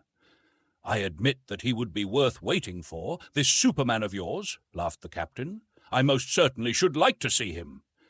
"Then wait for him, my dear captain," urged the girl, "for I intend doing so." The Frenchman would have been a very much surprised man could he have interpreted the true meaning of the girl's words. They had been walking from the beach toward the cabin as they talked, and now they joined a little group sitting on camp stools in the shade of a great tree beside the cabin. Professor Porter was there, and Mr. Philander and Clayton, with Lieutenant Charpentier and 2 of his brother officers, while Esmeralda hovered in the background, ever and anon venturing opinions and comments with the freedom of an old and much-indulged family servant. The officers arose and saluted as their superior approached, and Clayton surrendered his camp stool to Jane. "We were just discussing poor Paul's fate," said Captain Dufresne. "Miss Porter insists that we have no absolute proof of his death. Nor have we. And on the other hand, she maintains that the continued absence of your omnipotent jungle friend indicates that Darnote is still in need of his services, either because he is wounded or still is a prisoner in a more distant native village. It has been suggested, ventured Lieutenant Charpentier, that the wild man may have been a member of the tribe of blacks who attacked our party, that he was hastening to aid them, his own people. Jane shot a quick glance at Clayton. "It seems vastly more reasonable," said Professor Porter. "I do not agree with you," objected Mr. Philander. "He had ample opportunity to harm us himself, or to lead his people against us. Instead, during our long residence here, he has been uniformly consistent in his role of protector and provider." "That is true," interjected Clayton, "yet we must not overlook the fact that except for himself, the only human beings within hundreds of miles are savage cannibals. He was armed precisely as are they, which indicates that he has maintained relations of some nature with them, and the fact that he is but one against possibly thousands suggests that these relations could scarcely have been other than friendly." "It seems improbable, then, that he is not connected with them," remarked the captain, "possibly a member of this tribe. Otherwise," added another of the officers, "how could he have lived a sufficient length of time among the savage denizens of the jungle, brute and human, to have become proficient in woodcraft or in the use of African weapons?" "You are judging him according to your own standards, gentlemen," said Jane. "An ordinary white man such as any of you— pardon me, I did not mean just that.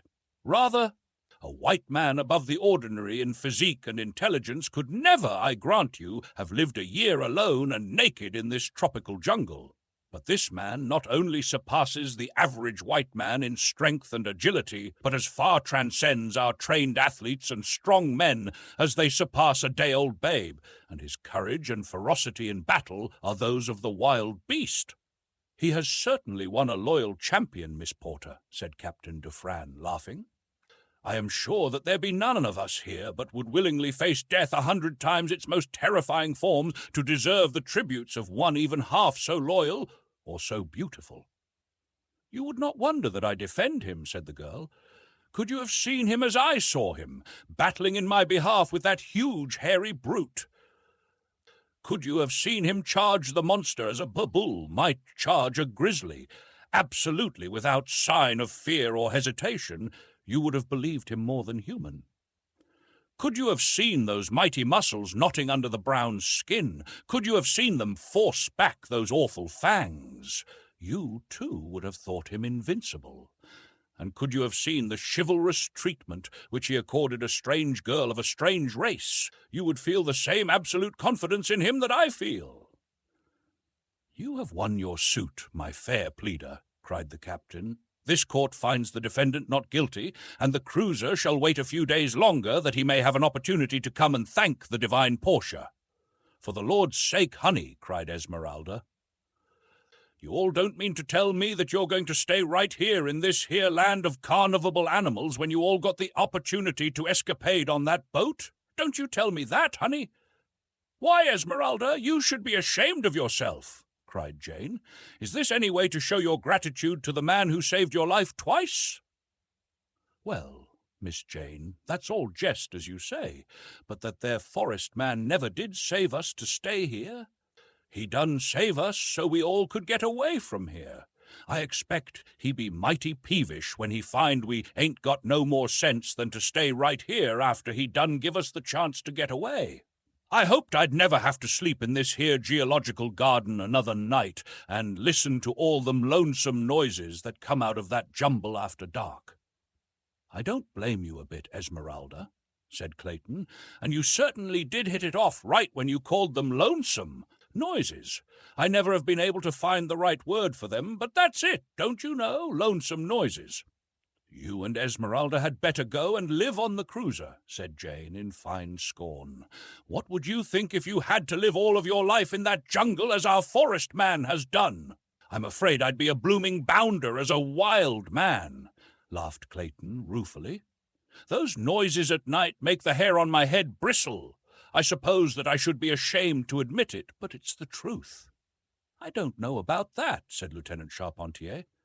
I never thought much about fear and that sort of thing, never tried to determine whether I was a coward or brave man. But the other night, as we lay in the jungle there after poor Darnot was taken, and those jungle noises rose and fell around us, I began to think that I was a coward indeed. It was not the roaring and growling of the big beasts that affected me so much, as it was the stealthy noises, the ones that you heard suddenly close by and then listened vainly for a repetition of, the unaccountable sounds as of a great body moving almost noiselessly, and the knowledge that you didn't know how close it was, or whether it were creeping closer after you ceased to hear it. It was those noises and the eyes. Mon Dieu! I shall see them in the dark forever, the eyes that you see and those that you don't see but feel. Ah, they are the worst. All was silent for a moment, and then Jane spoke. And he is out there, she said in an awe-hushed whisper. Those eyes will be glaring at him tonight, and at your comrade, Lieutenant Darnot. Can you leave them, gentlemen, without at least rendering them the passive succour which remaining here a few days longer might ensure them? Tut, tut, child, said Professor Porter. Captain Dufresne is willing to remain, and for my part I am perfectly willing, as I always have been to humour your childish whims. We can utilize the morrow in recovering the chest, Professor, suggested Mr. Philander. Quite so, Mr. Philander. I had almost forgotten the treasure, exclaimed Professor Porter. Possibly we can borrow some men from Captain Dufresne to assist us, and one of the prisoners to point out the location of the chest. Most assuredly, my dear Professor, we are all yours to command, said the captain, and so it was arranged that on the next day Lieutenant Charpentier was to take a detail of 10 men, and one of the mutineers of the Arrow as a guide, and unearth the treasure, and that the cruiser would remain for a full week in the little harbour. At the end of that time, it was to be assumed that Darnot was truly dead, and that the forest man would not return while they remained. Then the 2 vessels were to leave with all the party. Professor Porter did not accompany the treasure-seekers on the following day, but when he saw them returning empty-handed toward noon, he hastened forward to meet them. His usual preoccupied indifference entirely vanished, and in its place a nervous and excited manner. "Where is the treasure?" he cried to Clayton, while yet 100 feet separated them. Clayton shook his head. "Gone," he said, as he neared the professor. "Gone! It cannot be! Who could have taken it?" cried Professor Porter. "God only knows, Professor," replied Clayton. "We might have thought the fellow who guided us was lying about the location, but his surprise and consternation on finding no chest beneath the body of the murdered Snipes were too real to be feigned. And then our spades showed us that something had been buried beneath the corpse, for a hole had been there, and it had been filled with loose earth." "But who could have taken it?" repeated Professor Porter.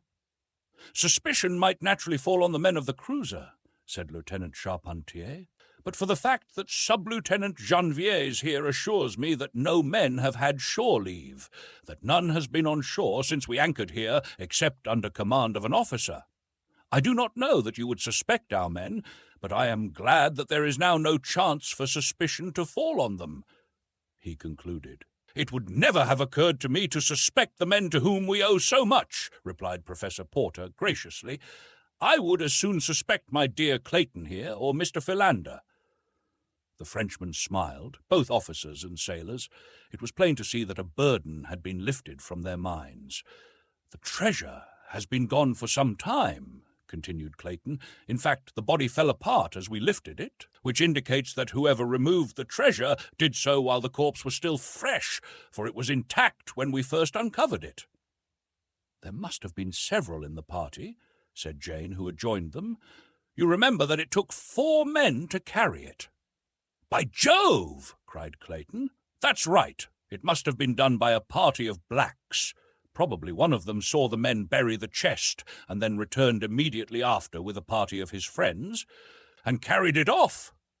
"Speculation is futile," said Professor Porter sadly. "The chest is gone. We shall never see it again, nor the treasure that was in it." Only Jane knew what the loss meant to her father, and none there knew what it meant to her. 6 days later, Captain Dufresne announced that they would sail early on the morrow. Jane would have begged for a further reprieve, had it not been that she too had begun to believe that her forest lover would return no more. In spite of herself, she began to entertain doubts and fears. The reasonableness of the arguments of these disinterested French officers commenced to convince her against her will. That he was a cannibal she would not believe, but that he was an adopted member of some savage tribe at length seemed possible to her. She would not admit that he could be dead. It was impossible to believe that that perfect body, so filled with triumphant life, could ever cease to harbour the vital spark, as soon believe that immortality were dust. As Jane permitted herself to harbour these thoughts, others equally unwelcome forced themselves upon her. If he belonged to some savage tribe, he had a savage wife, a dozen of them perhaps, and wild, half-caste children. The girl shuddered, and when they told her that the cruiser would sail on the morrow, she was almost glad. It was she, though, who suggested that arms, ammunition, supplies, and comforts be left behind in the cabin, ostensibly for that intangible personality who had signed himself Tarzan of the Apes, and for D'Arnaut, should he still be living, but really she hoped for her forest god, even though his feet should prove of clay. And at the last minute she left a message for him to be transmitted by Tarzan of the Apes. She was the last to leave the cabin, returning on some trivial pretext after the others had started for the boat. She kneeled down beside the bed in which she had spent so many nights and offered up a prayer for the safety of her primeval man, and crushing his locket to her lips, she murmured, "I love you, and because I love you, I believe in you. But if I did not believe, still should I love. Had you come back for me, and had there been no other way, I would have gone into the jungle with you, forever." Chapter 25, The Outpost of the World. With the report of his gun, D'Arnaut saw the door fly open and the figure of a man pitch headlong within onto the cabin floor. The Frenchman, in his panic, raised his gun to fire again into the prostrate form, but suddenly, in the half-dusk of the open door, he saw that the man was white, and in another instant realized that he had shot his friend and protector, Tarzan of the Apes.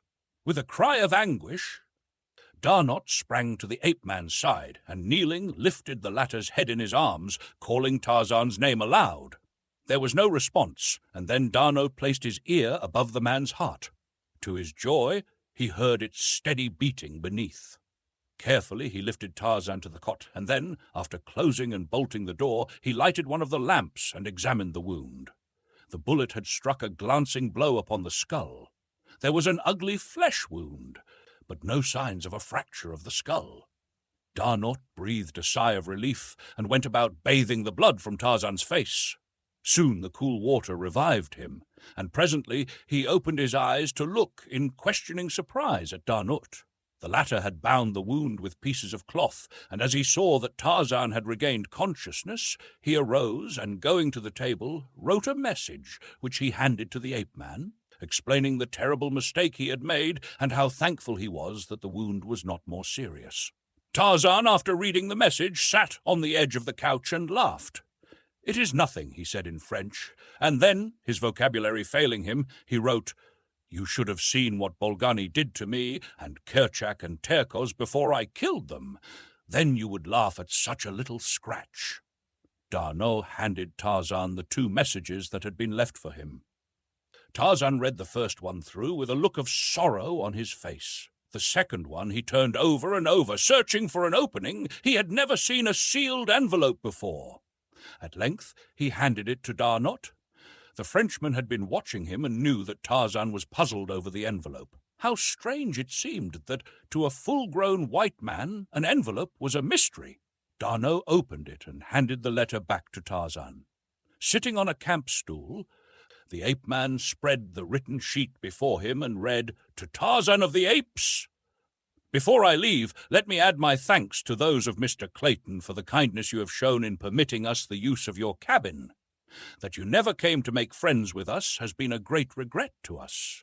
We should have liked so much to have seen and thanked our host. There is another I should like to thank also, but he did not come back, though I cannot believe that he is dead. I do not know his name. He is the great white giant who wore the diamond locket upon his breast. If you know him and can speak his language, carry my thanks to him and tell him that I waited 7 days for him to return. Tell him also that in my home in America, in the city of Baltimore, there will always be a welcome for him if he cares to come. I found a note you wrote me lying among the leaves beneath a tree near the cabin. I do not know how you learned to love me, who have never spoken to me, and I am very sorry if it is true, for I have already given my heart to another, but know that I am always your friend, Jane Porter. Tarzan sat with gaze fixed upon the floor for nearly an hour. It was evident to him from the notes that they did not know that he and Tarzan of the Apes were one and the same. I have given my heart to another, he repeated over and over again to himself. Then she did not love him. How could she have pretended love and raised him to such a pinnacle of hope, only to cast him down to such utter depths of despair? Maybe her kisses were only signs of friendship. How did he know, who knew nothing of the customs of human beings? Suddenly he arose, and bidding D'Arnot good night as he had learned to do, threw himself upon the couch of ferns that had been Jane Porter's. D'Arnot extinguished the lamp and lay down upon the cot. For a week they did little but rest, D'Arnot coaching Tarzan in French. At the end of that time the two men could converse quite easily. One night, as they were sitting within the cabin before retiring, Tarzan turned to D'Arnot. "Where is America?" he said. D'Arnot pointed toward the northwest. "Many thousands of miles across the ocean," he replied. "Why?" "I am going there." D'Arnot shook his head. "It is impossible, my friend," he said. Tarzan rose and, going to one of the cupboards, returned with a well-thumbed geography. Turning to a map of the world, he said, "I have never quite understood all this. Explain it to me, please." When D'Arnot had done so, showing him that the blue represented all the water on the earth, and the bits of other colours the continents and islands, Tarzan asked him to point out the spot where they now were. D'Arnot did so. "Now point out America," said Tarzan. And as D'Arnot placed his finger upon North America, Tarzan smiled and laid his palm upon the page, spanning the great ocean that lay between the two continents. "You see, it is not so very far," he said, "scarce the width of my hand." D'Arnot laughed. How could he make the man understand? Then he took a pencil and made a tiny point upon the shore of Africa. "This little mark," he said, "is many times larger upon this map than your cabin is upon the earth. Do you see now how very far it is?" Tarzan thought for a long time. "Do any white men live in Africa?" he asked. "Yes. Where are the nearest?" D'Arnot pointed out a spot on the shore just north of them. "So close?" asked Tarzan in surprise. "Yes," said D'Arnot, "but it is not close. Have they big boats to cross the ocean?" "Yes, we shall go there tomorrow," announced Tarzan. Again D'Arnot smiled and shook his head. "It is too far. We should die long before we reached them." "Do you wish to stay here then forever?" asked Tarzan. "No," said D'Arnot. "Then we shall start tomorrow. I do not like it here longer. I should rather die than remain here." "Well," answered D'Arnot with a shrug, "I do not know, my friend, but that I also would rather die than remain here. If you go, I shall go with you." "It is settled then," said Tarzan. "I shall start for America tomorrow." "How will you get to America without money?" asked D'Arnot. "What is money?" inquired Tarzan. It took a long time to make him understand even imperfectly. "How do men get money?" he asked at last. "They work for it." "Very well. I will work for it then." "No, my friend," returned D'Arnot. "You need not worry about money, nor need you work for it. I have enough money for 2, enough for 20, much more than is good for 1 man, and you shall have all you need if ever we reach civilization." So on the following day they started north along the shore, each man carrying a rifle and ammunition, beside bedding and some food and cooking utensils. The latter seemed to Tarzan a most useless encumbrance, so he threw his away. "But you must learn to eat cooked food, my friend," remonstrated D'Arnot. "No civilized men eat raw flesh." "There will be time enough when I reach civilization," said Tarzan. "I do not like the things, and they only spoil the taste of good meat." For a month they travelled north, sometimes finding food in plenty, and again going hungry for days. They saw no signs of natives, nor were they molested by wild beasts. Their journey was a miracle of ease. Tarzan asked questions and learned rapidly. D'Arnot taught him many of the refinements of civilization, even to the use of knife and fork. but sometimes Tarzan would drop them in disgust and grasp his food in his strong brown hands, tearing it with his molars like a wild beast. Then D'Arnot would expostulate with him, saying, "You must not eat like a brute, Tarzan, while I am trying to make a gentleman of you. Mon Dieu! Gentlemen do not thus! It is terrible!" Tarzan would grin sheepishly and pick up his knife and fork again, but at heart he hated them. On the journey he told D'Arnot about the great chest he had seen the sailors bury, of how he had dug it up and carried it to the gathering place of the apes and buried it there. "It must be the treasure chest of Professor Porter," said D'Arnot. "It is too bad, but of course you did not know." Then Tarzan recalled the letter written by Jane to her friend, the one he had stolen when they first came to his cabin, and now he knew what was in the chest and what it meant to Jane. "Tomorrow we shall go back after it," he announced to D'Arnot. "Go back!" exclaimed D'Arnot. "But, my dear fellow, we have now been 3 weeks upon the march. It would require 3 more to return to the treasure, and then, with that enormous weight which required, you say, 4 sailors to carry, it would be months before we had again reached this spot." "It must be done, my friend," insisted Tarzan. "You may go on toward civilization, and I will return for the treasure. I can go very much faster alone." "I have a better plan, Tarzan," exclaimed D'Arnot.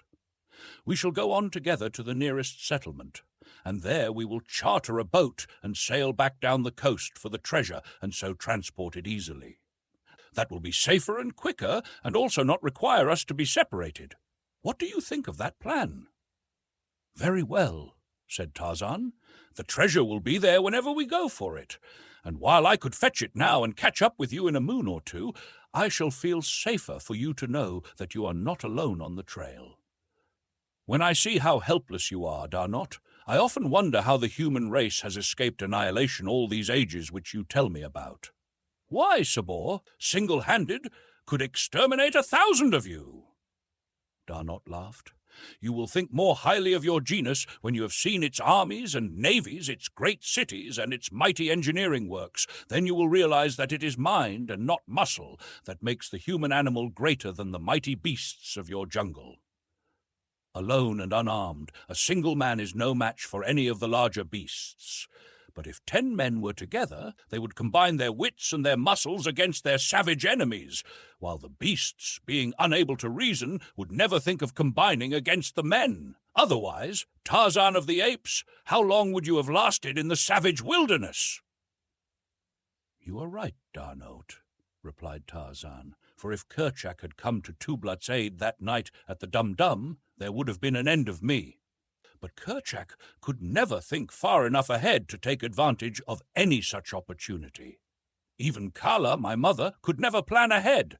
She simply ate what she needed when she needed it, and if the supply was very scarce, even though she found plenty for several meals, she would never gather any ahead. I remember that she used to think it very silly of me to burden myself with extra food upon the march, though she was quite glad to eat it with me if the way chanced to be barren of sustenance." "Then you knew your mother, Tarzan?" asked D'Arnot in surprise. "Yes, she was a great fine ape, larger than I and weighing twice as much." "And your father?" asked D'Arnot. "I did not know him. Kala told me he was a white ape and hairless like myself. I know now that he must have been a white man." D'Arnot looked long and earnestly at his companion. "Tarzan," he said at length, "it is impossible that the ape Kala was your mother. If such a thing can be, which I doubt, you would have inherited some of the characteristics of the ape. But you have not. You are pure man, and I should say the offspring of highly bred and intelligent parents. Have you not the slightest clue to your past?" "Not the slightest," replied Tarzan. "No writings in the cabin that might have told something of the lives of its original inmates? I have read everything that was in the cabin, with the exception of one book which I know now to be written in a language other than English. Possibly you can read it." Tarzan fished the little black diary from the bottom of his quiver and handed it to his companion. D'Arnot glanced at the title page. "It is the diary of John Clayton, Lord Greystoke, an English nobleman, and it is written in French," he said.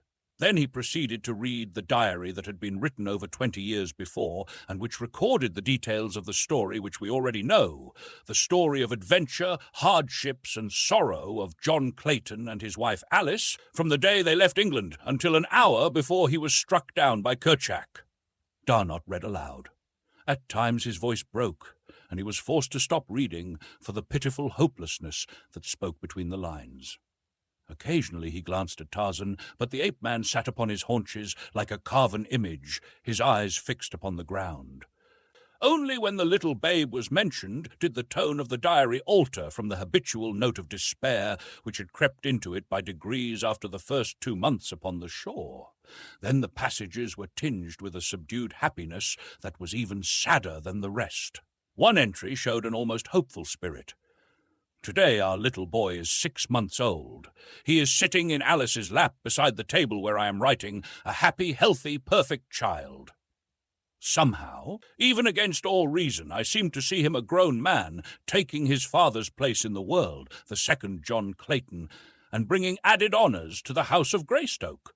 There, as though to give my prophecy the weight of his endorsement, he has grabbed my pen in his chubby fists, and with his ink-begrimed little fingers has placed the seal of his tiny fingerprints upon the page. And there, on the margin of the page, were the partially blurred imprints of 4 wee fingers and the outer half of the thumb. When Darnot had finished the diary, the 2 men sat in silence for some minutes. "Well, Tarzan of the Apes, what think you?" asked Darnot. "Does not this little book clear up the mystery of your parentage? Why, man, you are Lord Greystoke." "The book speaks of but one child," he replied.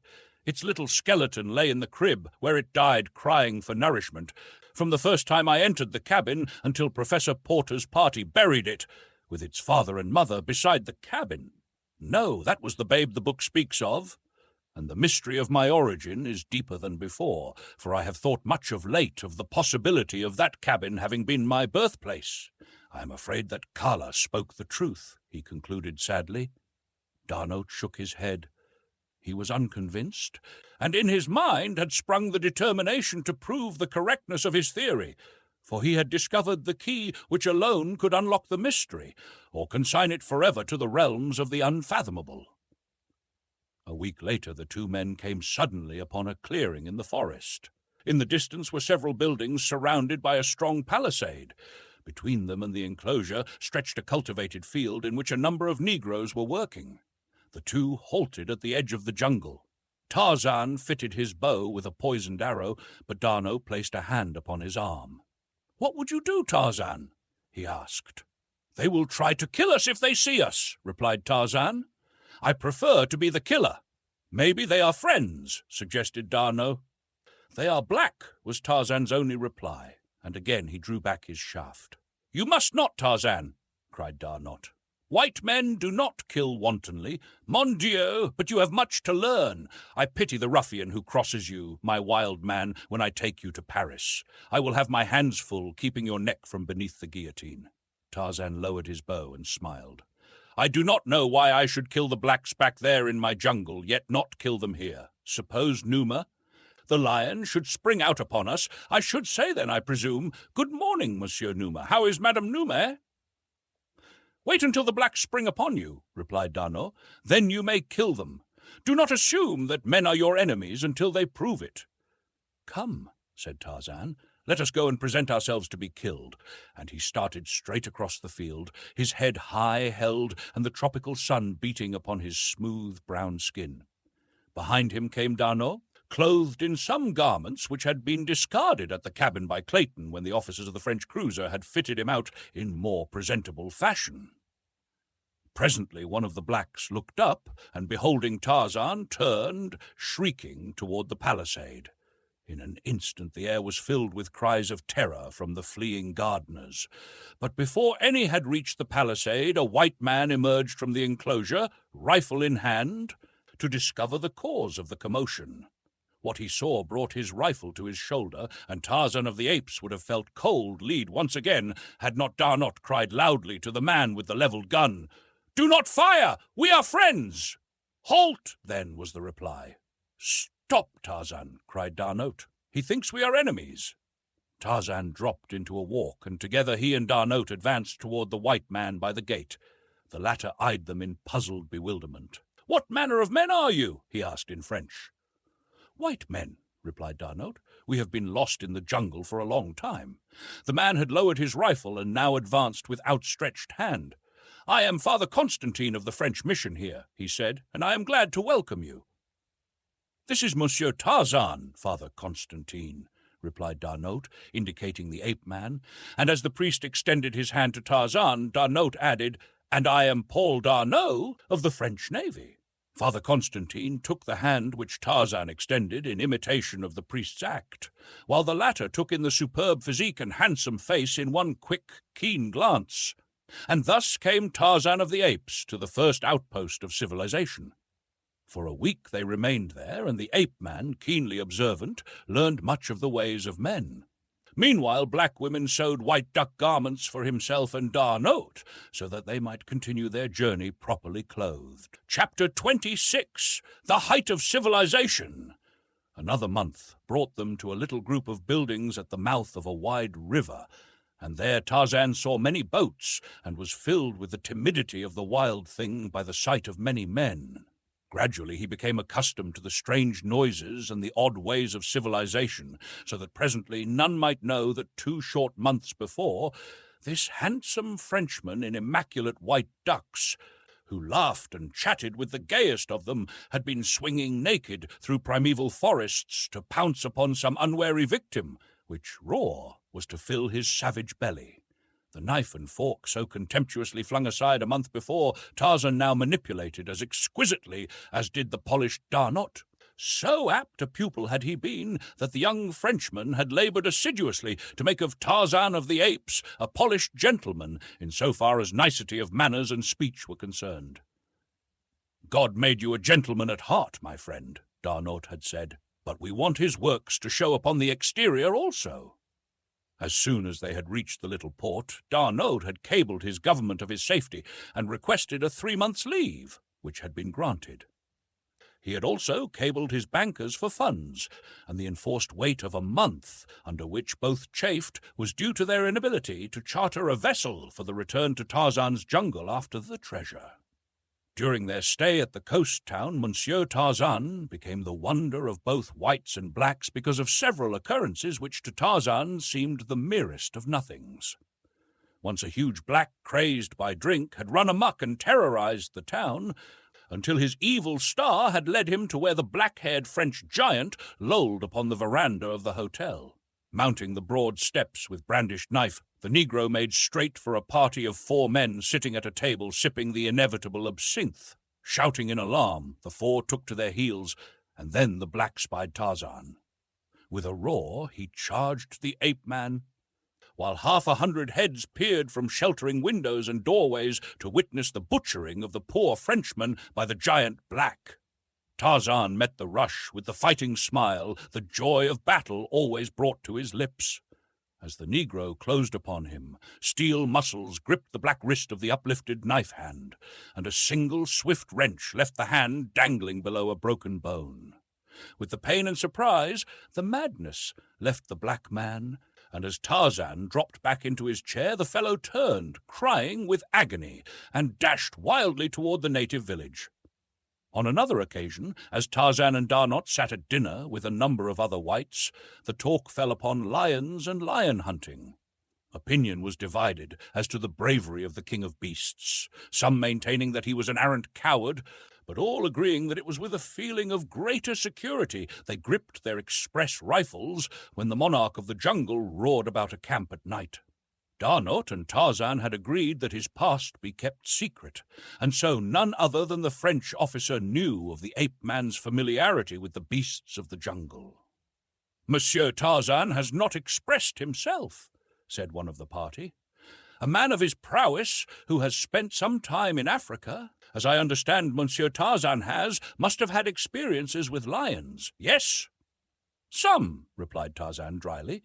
"Enough to know that each of you are right in your judgment of the characteristics of the lions. You have met, but one might as well judge all blacks by the fellow who ran amok last week, or decide that all whites are cowards because one has met a cowardly white."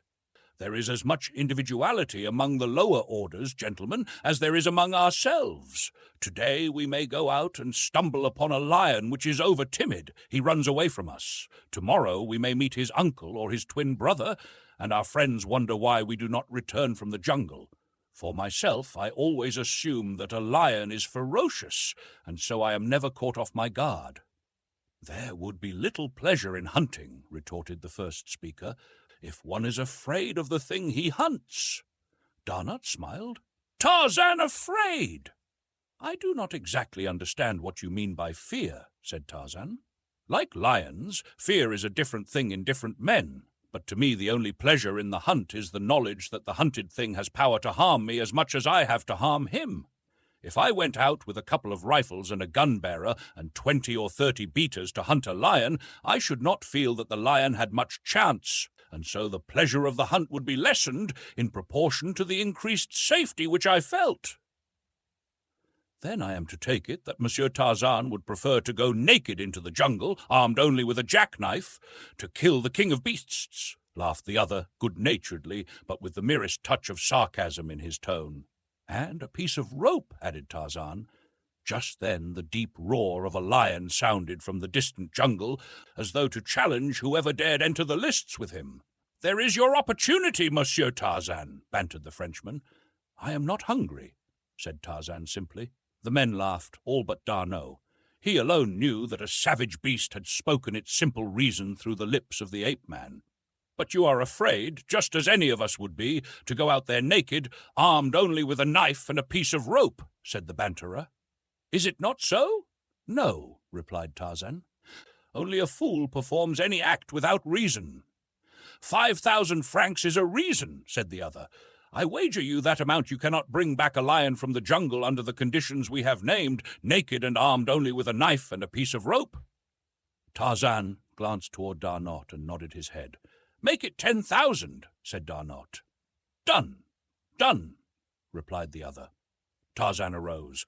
"I shall have to leave my clothes at the edge of the settlement, so that if I do not return before daylight, I shall have something to wear through the streets." "You are not going now," exclaimed the wagerer. "At night?" "Why not?" asked Tarzan. "Numa walks abroad at night. It will be easier to find him." "No," said the other, "I do not want your blood upon my hands. It will be foolhardy enough if you go forth by day." "I shall go now," replied Tarzan, and went to his room for his knife and rope. The men accompanied him to the edge of the jungle, where he left his clothes in a small storehouse. But when he would have entered the blackness of the undergrowth, they tried to dissuade him, and the wagerer was most insistent of all that he abandon his foolhardy venture. "I will accede that you have won," he said, "and the 10,000 francs are yours, if you will but give up this foolish attempt, which can only end in your death." Tarzan laughed, and in another moment the jungle had swallowed him. The men stood silent for some moments and then slowly turned and walked back to the hotel veranda.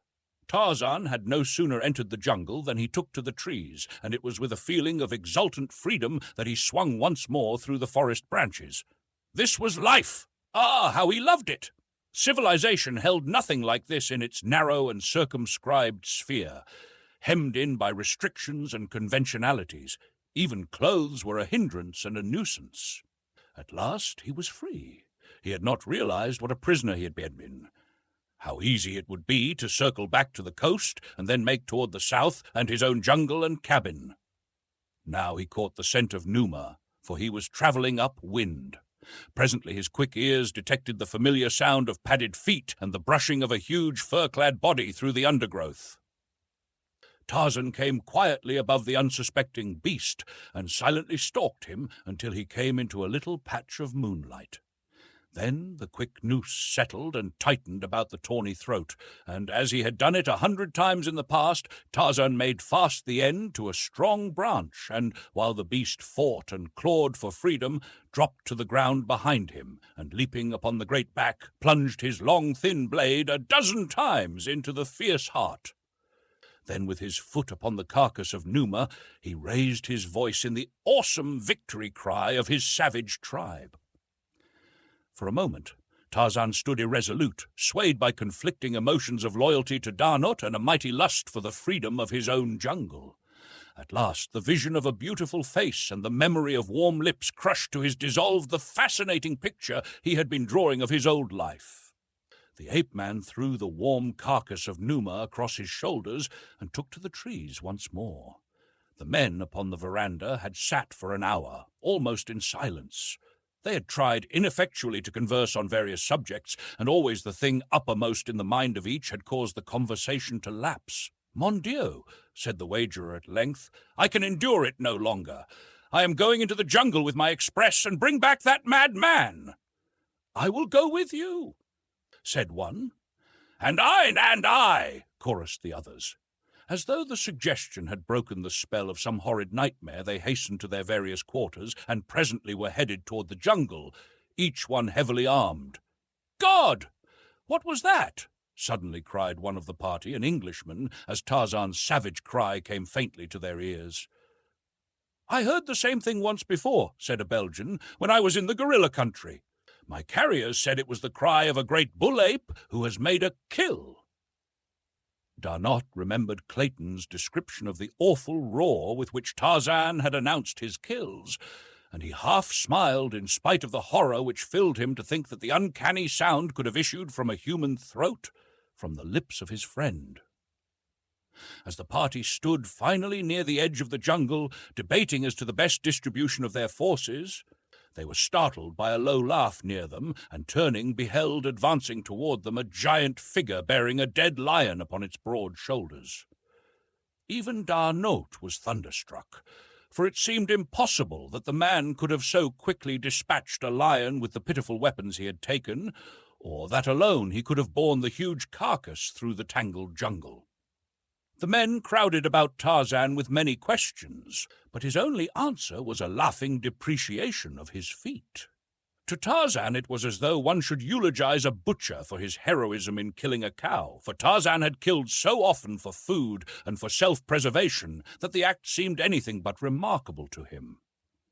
But he was indeed a hero in the eyes of these men accustomed to hunting big game. Incidentally, he had won 10,000 francs, for Darno insisted that he keep it all. This was a very important item to Tarzan, who was just commencing to realize the power which lay beyond the little pieces of metal and paper which always changed hands when human beings rode or ate or slept or clothed themselves or drank or worked or played or sheltered themselves from the rain or cold or sun. It had become evident to Tarzan that without money one must die. Darnot had told him not to worry, since he had more than enough for both. But the ape-man was learning many things, and one of them was that people looked down upon one who accepted money from another without giving something of equal value in exchange. Shortly after the episode of the lion hunt, Darnot succeeded in chartering an ancient tub for the coastwise trip to Tarzan's landlocked harbor. It was a happy morning for them both when the little vessel weighed anchor and made for the open sea. The trip to the beach was uneventful, and the morning after they dropped anchor before the cabin, Tarzan, garbed once more in his jungle regalia and carrying a spade, set out alone for the amphitheater of the Apes, where lay the treasure. Late the next day he returned, bearing the great chest upon his shoulder, and at sunrise the little vessel worked through the harbor's mouth and took up her northward journey. 3 weeks later, Tarzan and Darnot were passengers on board a French steamer bound for Lyons, and after a few days in that city, Darnot took Tarzan to Paris. The ape-man was anxious to proceed to America, but Darnot insisted that he must accompany him to Paris first, nor would he divulge the nature of the urgent necessity upon which he based his demand. One of the first things which Darnot accomplished after their arrival was to arrange to visit a high official of the police department, an old friend, and to take Tarzan with him. Adroitly, Darnot led the conversation from point to point until the policeman had explained to the interested Tarzan many of the methods in vogue for apprehending and identifying criminals. Not the least interesting to Tarzan was the part played by fingerprints in this fascinating science.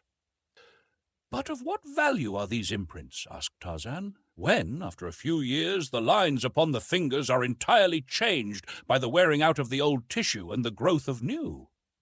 "The lines never change," replied the official. "From infancy to senility, the fingerprints of an individual change only in size, except as injuries alter the loops and whorls. But if imprints have been taken of the thumb and four fingers of both hands, one must needs lose all entirely to escape identification."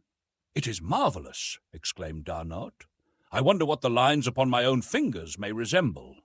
"We can soon see," replied the police officer, and ringing a bell he summoned an assistant, to whom he issued a few directions. The man left the room, but presently returned with a little hardwood box, which he placed on his superior's desk. "Now," said the officer, "you shall have your fingerprints in a second." He drew from the little case a square of plate glass, a little tube of thick ink, a rubber roller, and a few snowy white cards. Squeezing a drop of ink onto the glass, he spread it back and forth with the rubber roller until the entire surface of the glass was covered to his satisfaction with a very thin and uniform layer of ink. "Place the four fingers of your right hand upon the glass, thus," he said to Darnaud. "Now the thumb. That is right. Now place them in just the same position upon this card. Here? No. A little to the right. We must leave room for the thumb and the fingers of the left hand. There, that's it. Now the same with the left." "Come, Tarzan," cried Darnaud. "Let's see what your halls look like." Tarzan complied readily, asking many questions of the officer during the operation. "Do fingerprints show racial characteristics?" he asked. "Could you determine, for example, solely from fingerprints whether the subject was Negro or Caucasian?" "I think not," replied the officer. "Could the fingerprints of an ape be detected from those of a man?" "Probably, because the apes would be far simpler than those of the higher organism. But a cross between an ape and a man might show the characteristics of either progenitor?" continued Tarzan. "Yes, I should think likely," responded the official. "But the science has not progressed sufficiently to render it exact enough in such matters. I should hate to trust its findings further than to differentiate between individuals. There it is absolute. No two people born into the world probably have ever had identical lines upon all their digits. It is very doubtful if any single fingerprint will ever be exactly duplicated by any finger other than the one which originally made it." "Does the comparison require much time or labor?" asked Darnaud. "Ordinarily but a few moments if the impressions are distinct." Darnaud drew a little black book from his pocket and commenced turning the pages.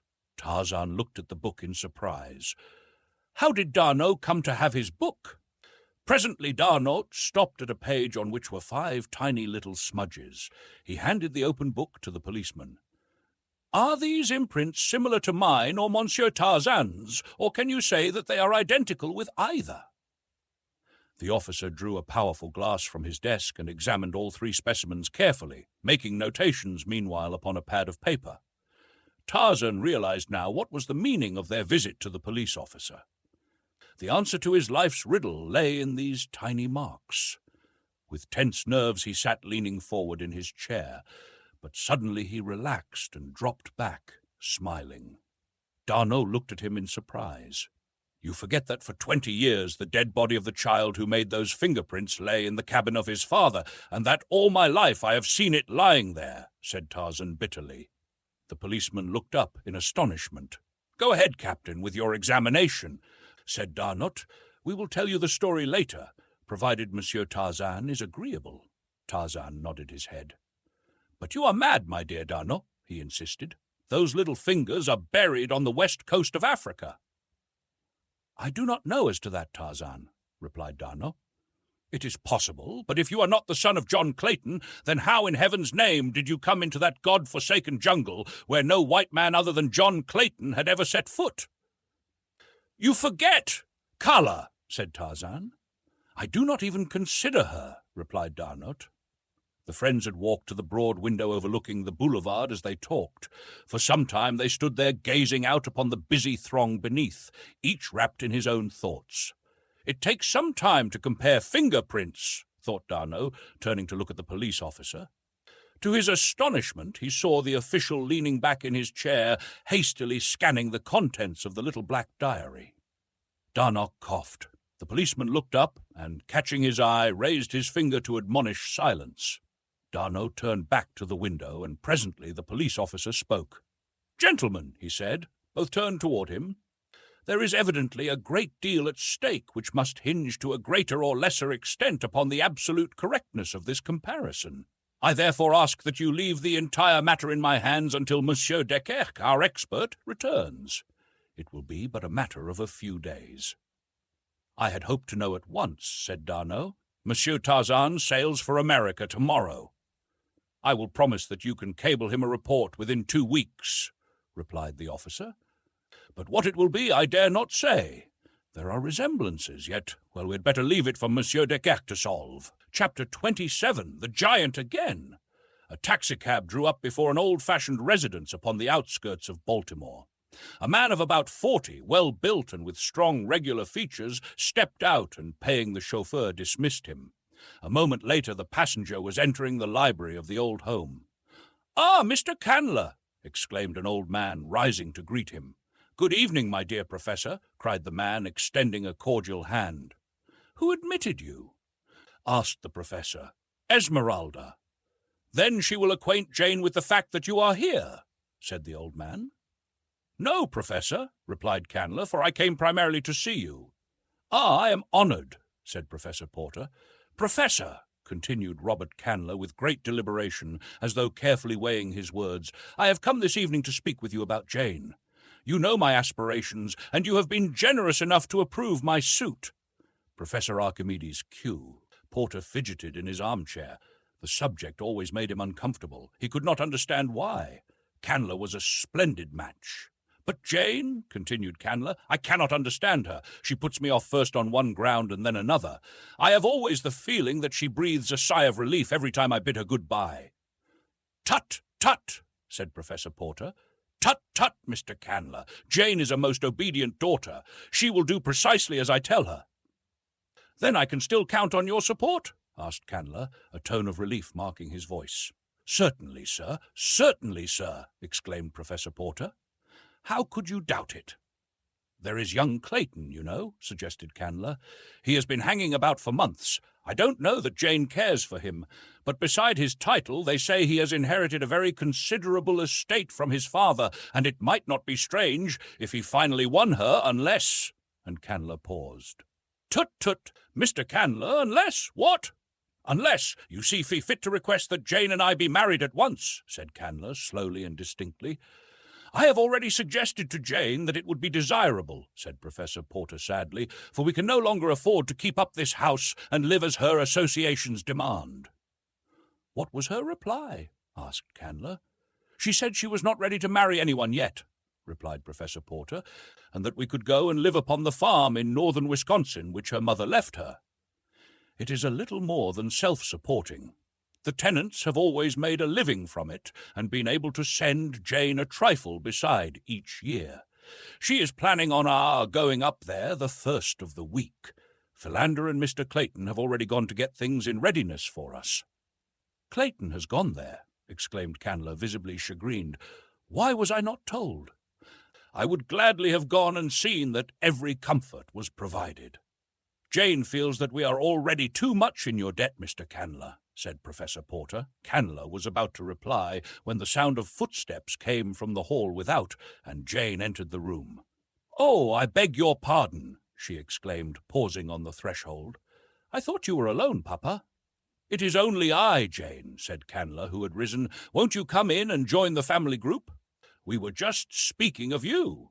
"Thank you," said Jane, entering and taking the chair Candler placed for her. "I only wanted to tell Papa that Toby is coming down from the college tomorrow to pack his books. I want you to be sure, Papa, to indicate all that you can do without until fall. Please don't carry this entire library to Wisconsin, as you would have carried it to Africa if I had not put my foot down." "Was Toby here?" asked Professor Porter. "Yes, I just left him. He and Esmeralda are exchanging religious experiences on the back porch now." "Tut, tut, I must see him at once," cried the professor. "Excuse me just a moment, children," and the old man hastened from the room. As soon as he was out of earshot, Candler turned to Jane. "See here, Jane," he said bluntly. "How long is this thing going on like this? You haven't refused to marry me, but you haven't promised either. I want to get the license tomorrow so that we can be married quietly before you leave for Wisconsin. I don't care for any fuss or feathers, and I'm sure you don't either." The girl turned cold, but she held her head bravely. "Your father wishes it, you know," added Candler. "Yes, I know." She spoke scarcely above a whisper. "Do you realize that you are buying me, Mr. Candler?" she said finally, and in a cold, level voice. "Buying me for a few paltry dollars? Of course you do, Robert Candler, and the hope of just such a contingency was in your mind when you loaned Papa the money for that harebrained escapade, which but for a most mysterious circumstance would have been surprisingly successful. But you, Mr. Candler, would have been the most surprised. You had no idea that the venture would succeed. You are too good a businessman for that. And you are too good a businessman to loan money for buried treasure-seeking, or to loan money without security unless you had some special object in view. You knew that without security you had a greater hold on the honor of the Porters than with it. You knew the one best way to force me to marry you, without seeming to force me. You have never mentioned the loan. In any other man, I should have thought that the prompting of a magnanimous and noble character. But you are deep, Mr. Robert Candler. I know you better than you think I know you. I shall certainly marry you if there is no other way, but let us understand each other once and for all." While she spoke, Robert Candler had alternately flushed and paled, and when she ceased speaking he arose, and with a cynical smile upon his strong face said, "You surprise me, Jane. I thought you had more self-control, more pride. Of course, you are right. I am buying you, and I knew that you knew it, but I thought you would prefer to pretend that it was otherwise. I should have thought your self-respect and your Porter pride would have shrunk from admitting even to yourself that you were a bought woman. But have it your own way, dear girl," he added lightly. "I am going to have you, and that is all that interests me." Without a word, the girl turned and left the room. Jane was not married before she left with her father and Esmeralda for her little Wisconsin farm, and as she coldly bid Robert Candler good-bye as her train pulled out, he called to her that he would join them in a week or two. At their destination, they were met by Clayton and Mr. Philander in a huge touring car belonging to the former, and quickly whirled away through the dense northern woods toward the little farm which the girl had not visited before since childhood. The farmhouse, which stood on a little elevation some 100 yards from the tenant house, had undergone a complete transformation during the 3 weeks that Clayton and Mr. Philander had been there. The former had imported a small army of carpenters and plasterers, plumbers and painters from a distant city, and what had been but a dilapidated shell when they reached it was now a cosy little 2-story house filled with every modern convenience procurable in so short a time. "Why, Mr. Clayton, what have you done?" cried Jane Porter, her heart sinking within her as she realized the probable size of the expenditure that had been made. "Shh!" cautioned Clayton. "Don't let your father guess. If you don't tell him, he will never notice, and I simply couldn't think of him living in the terrible squalor and sordidness which Mr. Philander and I found. It was so little when I would like to do so much, Jane. For his sake, please, never mention it." "But you know that we can't repay you," cried the girl. "Why do you want to put me under such terrible obligations?" "Don't, Jane," said Clayton sadly. "If it had been just you, believe me, I wouldn't have done it, for I knew from the start that it would only hurt me in your eyes, but I couldn't think of that dear old man living in the hole we found here. Won't you please believe that I did it just for him, and give me that little crumb of pleasure at least?" "I do believe you, Mr. Clayton," said the girl, "because I know you are big enough and generous enough to have done it just for him, and oh, Cecil, I wish I might repay you as you deserve, as you would wish." "Why can't you, Jane?" "Because I love another. Candler? No. But you are going to marry him. He told me as much before I left Baltimore." The girl winced. "I do not love him," she said, almost proudly. "Is it because of the money, Jane?" She nodded. "Then am I so much less desirable than Candler? I have money enough and far more for every need," he said bitterly. "I do not love you, Cecil," she said, but I respect you. If I must disgrace myself by such a bargain with any man, I prefer that it be one I already despise. I should loathe the man to whom I sold myself without love, whomsoever he might be. You will be happier, she concluded, alone with my respect and friendship than with me and my contempt. He did not press the matter further. But if ever a man had murder in his heart, it was William Cecil Clayton, Lord Greystoke, when a week later Robert Candler drew up before the farmhouse in his purring six-cylinder. A week passed, a tense, uneventful, but uncomfortable week for all the inmates of the little Wisconsin farmhouse. Candler was insistent that Jane marry him at once. At length she gave in from sheer loathing of the continued and hateful importuning. It was agreed that on the morrow Candler was to drive to town and bring back the license and a minister. Clayton had wanted to leave as soon as the plan was announced, but the girl's tired, hopeless look kept him. He could not desert her. Something might happen yet. He tried to console himself by thinking, and in his heart he knew that it would require but a tiny spark to turn his hatred for Candler into the bloodlust of the killer. Early the next morning, Candler set out for town. In the east, smoke could be seen lying low over the forest, for a fire had been raging for a week not far from them, but the wind still lay in the west, and no danger threatened them. About noon, Jane started off for a walk. She would not let Clayton accompany her. She wanted to be alone, she said, and he respected her wishes. In the house, Professor Porter and Mr. Philander were immersed in an absorbing discussion of some weighty scientific problem. Esmeralda dozed in the kitchen, and Clayton, heavy-eyed after a sleepless night, threw himself down upon the couch in the living room and soon dropped into a fitful slumber.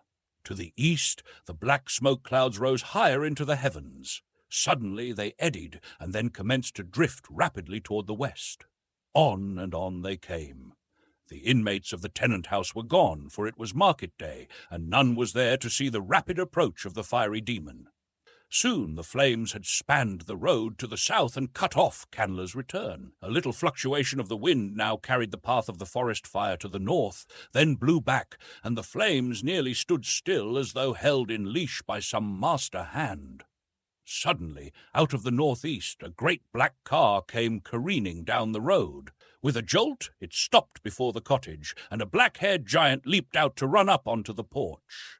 Without a pause, he rushed into the house. On the couch lay Clayton. The man started in surprise, but with a bound was at the side of the sleeping man. Shaking him roughly by the shoulder, he cried, "My God, Clayton, are you all mad here? Don't you know you are nearly surrounded by fire? Where is Miss Porter?" Clayton sprang to his feet. He did not recognize the man, but he understood the words and was upon the veranda in a bound. "Scott!" he cried, and then, dashing back into the house, "Jane! Jane! Where are you?" In an instant, Esmeralda, Professor Porter, and Mr. Philander had joined the two men. "Where is Miss Jane?" cried Clayton, seizing Esmeralda by the shoulders and shaking her roughly. "Oh, Gabrielle, Mr. Clayton, she done gone for a walk. Hasn't she come back yet?"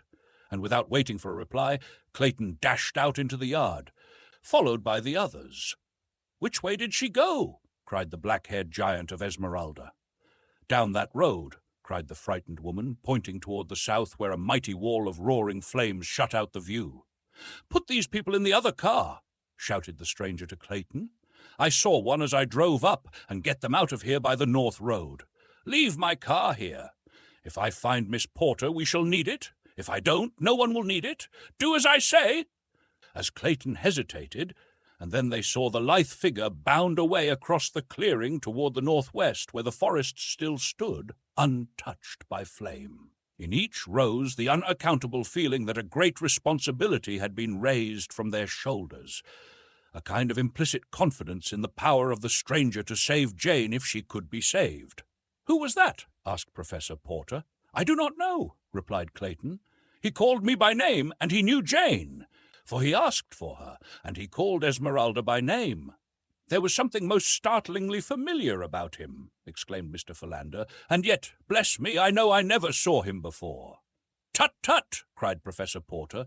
"Most remarkable. Who could it have been, and why do I feel that Jane is safe now that he has set out in search of her?" "I can't tell you, Professor," said Clayton soberly, "but I know I have the same uncanny feeling." "But come," he cried, "we must get out of here ourselves, or we shall be shut off," and the party hastened toward Clayton's car. When Jane turned to retrace her steps homeward, she was alarmed to note how near the smoke of the forest fire seemed, and as she hastened onward, her alarm became almost a panic when she perceived that the rushing flames were rapidly forcing their way between herself and the cottage.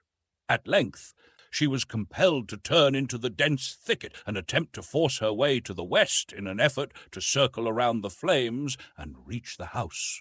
In a short time, the futility of her attempt became apparent, and then her one hope lay in retracing her steps to the road and flying for her life to the south toward the town.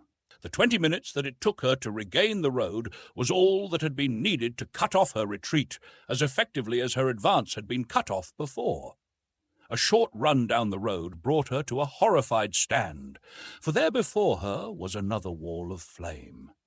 An arm of the main conflagration had shot out a half-mile south of its parent to embrace this tiny strip of road in its implacable clutches. Jane knew that it was useless again to attempt to force her way through the undergrowth. She had tried it once and failed. Now she realized that it would be but a matter of minutes before the whole space between the north and the south would be a seething mass of billowing flames. Calmly, the girl kneeled down in the dust of the roadway and prayed for strength to meet her fate bravely and for the delivery of her father and her friends from death. Suddenly she heard her name being called aloud through the forest. "Jane! Jane Porter!" It rang strong and clear, but in a strange voice. "Here!" she called in reply. "Here, in the roadway." Then through the branches of the trees she saw a figure swinging with the speed of a squirrel. A veering of the wind blew a cloud of smoke about them, and she could no longer see the man who was speeding toward her, but suddenly she felt a great arm about her. Then she was lifted up, and she felt the rushing of the wind and the occasional brush of a branch as she was borne along. She opened her eyes. Far below her lay the undergrowth and the hard earth. About her was the waving foliage of the forest. From tree to tree swung the giant figure which bore her, and it seemed to Jane that she was living over in a dream the experience that had been hers in that far African jungle. Oh, if it were but the same man who had borne her so swiftly through the tangled verdure on that other day! But that was impossible. Yet who else in all the world was there with the strength and agility to do what this man was now doing? She stole a sudden glance at the face close to hers, and then she gave a little frightened gasp. It was he! "My forest man," she murmured. "No, I must be delirious." "Yes, your man, Jane Porter, your savage primeval man come out of the jungle to claim his mate, the woman who ran away from him," he added almost fiercely. "I did not run away," she whispered. "I would only consent to leave when they had waited a week for you to return." They had come to a point beyond the fire now, and he had turned back to the clearing. Side by side they were walking toward the cottage. The wind had changed once more, and the fire was burning back upon itself. Another hour like that, and it would be burned out. "Why did you not return?" she asked. "I was nursing Darnot. He was badly wounded." "Ah, I knew it!" she exclaimed. "They said you had gone to join the blacks, that they were your people." He laughed. "But you did not believe them, Jane?" "No. What shall I call you?" she asked. "What is your name?" "I was Tarzan of the Apes when you first knew me," he said. "Tarzan of the Apes!" she cried. "And that was your note I answered when I left?" "Yes. Whose did you think it was?" "I did not know, only that it could not be yours, for Tarzan of the Apes had written in English, and you could not understand a word of any language." Again he laughed. "It is a long story, but it was I who wrote what I could not speak, and now Darnot has made matters worse by teaching me to speak French instead of English. Come," he added, "jump into my car. We must overtake your father. They are only a little way ahead." As they drove along, he said, "Then when you said in your note to Tarzan of the Apes that you loved another, you might have meant me?" "I might have," she answered simply. "But in Baltimore, oh, how I have searched for you. They told me you would possibly be married by now, that a man named Candler had come up here to wed you. Is that true?" "Yes." "Do you love him?" "No." "Do you love me?" She buried her face in her hands. "I am promised to another. I cannot answer you, Tarzan of the Apes," she cried. "You have answered. Now tell me why you would marry one you do not love." "My father owes him money." Suddenly there came back to Tarzan the memory of the letter he had read, and the name Robert Candler, and the hinted trouble which he had been unable to understand then. He smiled. "If your father had not lost the treasure, you would not feel forced to keep your promise to this man Candler? I could ask him to release me, and if he refused, I have given my promise." He was silent for a moment. The car was plunging along the uneven road at a reckless pace, for the fire showed threateningly at their right, and another change of the wind might sweep it on with raging fury across this one avenue of escape. Finally they passed the danger point, and Tarzan reduced their speed. "Suppose I should ask him," ventured Tarzan. "He would scarcely accede to the demand of a stranger," said the girl, "especially one who wanted me himself." "Terkoz did," said Tarzan grimly. Jane shuddered and looked fearfully up at the giant figure beside her, for she knew that he meant the great anthropoid he had killed in her defense. "This is not the African jungle," she said. "You are no longer a savage beast. You are a gentleman, and gentlemen do not kill in cold blood." "I am still a wild beast at heart," he said in a low voice, as though to himself. Again they were silent for a time. "Jane," said the man at length, "if you were free, would you marry me?" She did not reply at once, but he waited patiently. The girl was trying to collect her thoughts. What did she know of this strange creature at her side? What did he know of himself? Who was he? Who were his parents? Why, his very name echoed his mysterious origin and his savage life. He had no name. Could she be happy with this jungle waif? Could she find anything in common with a husband whose life had been spent in the treetops of an African wilderness, frolicking and fighting with fierce anthropoids, tearing his food from the quivering flank of fresh-killed prey, sinking his strong teeth into raw flesh, and tearing away his portion while his mates growled and fought about him for their share? Could he ever rise to her social sphere? Could she bear to think of sinking to his? Would either be happy in such a horrible misalliance? "You do not answer," he said. "Do you shrink from wounding me?" "I do not know what answer to make," said Jane sadly. "I do not know my own mind." "You do not love me, then?" he asked in a level tone.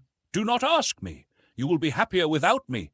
You were never meant for the formal restrictions and conventionalities of society. Civilization would become irksome to you, and in a little while you would long for the freedom of your old life, a life to which I am as totally unfitted as you to mine." "I think I understand you," he replied quietly. "I shall not urge you, for I would rather see you happy than to be happy myself. I see now that you could not be happy with an ape." There was just the faintest tinge of bitterness in his voice. "Don't," she remonstrated. "Don't say that. You do not understand." But before she could go on, a sudden turn in the road brought them into the midst of a little hamlet. Before them stood Clayton's car, surrounded by the party he had brought from the cottage. Chapter 28, Conclusion. At the sight of Jane, cries of relief and delight broke from every lip, and as Tarzan's car stopped beside the other, Professor Porter caught his daughter in his arms. For a moment no one noticed Tarzan, sitting silently in his seat. Clayton was the first to remember, and, turning, held out his hand. "How can we ever thank you?" he exclaimed. "You have saved us all. You called me by name at the cottage, but I do not seem to recall yours, though there is something very familiar about you. It is as though I had known you well, under very different conditions, a long time ago." Tarzan smiled as he took the proffered hand. "You are quite right, Monsieur Clayton," he said in French. "You will pardon me if I do not speak to you in English. I am just learning it, and while I understand it fairly well, I speak it very poorly." "But who are you?" insisted Clayton, speaking in French, this time himself.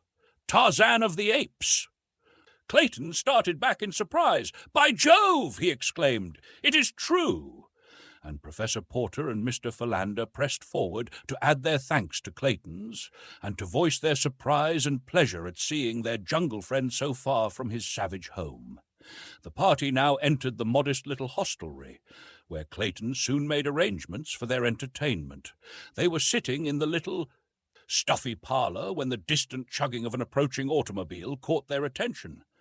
Mr. Philander, who was sitting near the window, looked out as the car drew in sight, finally stopping beside the other automobiles. "Bless me," said Mr. Philander, a shade of annoyance in his tone. "It is Mr. Candler! I had hoped, I had thought, how very happy we should be that he was not caught in the fire," he ended lamely. "Tut, tut, Mr. Philander," said Professor Porter. "Tut, tut! I have often admonished my pupils to count 10 before speaking. Were I you, Mr. Philander, I should count at least 1,000 and then maintain a discreet silence." "Bless me, yes," acquiesced Mr. Philander. "But who is the clerical-appearing gentleman with him?" Jane blanched. Clayton moved uneasily in his chair. Professor Porter removed his spectacles nervously and breathed upon them, but replaced them on his nose without wiping. The ubiquitous Esmeralda grunted. Only Tarzan did not comprehend. Presently, Robert Candler burst into the room. "Thank God!" he cried. "I feared the worst until I saw your car, Clayton. I was cut off on the South Road and had to go away back to town and then strike east to this road. I thought we'd never reach the cottage." No one seemed to enthuse much. Tarzan eyed Robert Candler as Sabor eyes her prey. Jane glanced at him and coughed nervously. "Mr. Candler," she said, "this is Monsieur Tarzan, an old friend."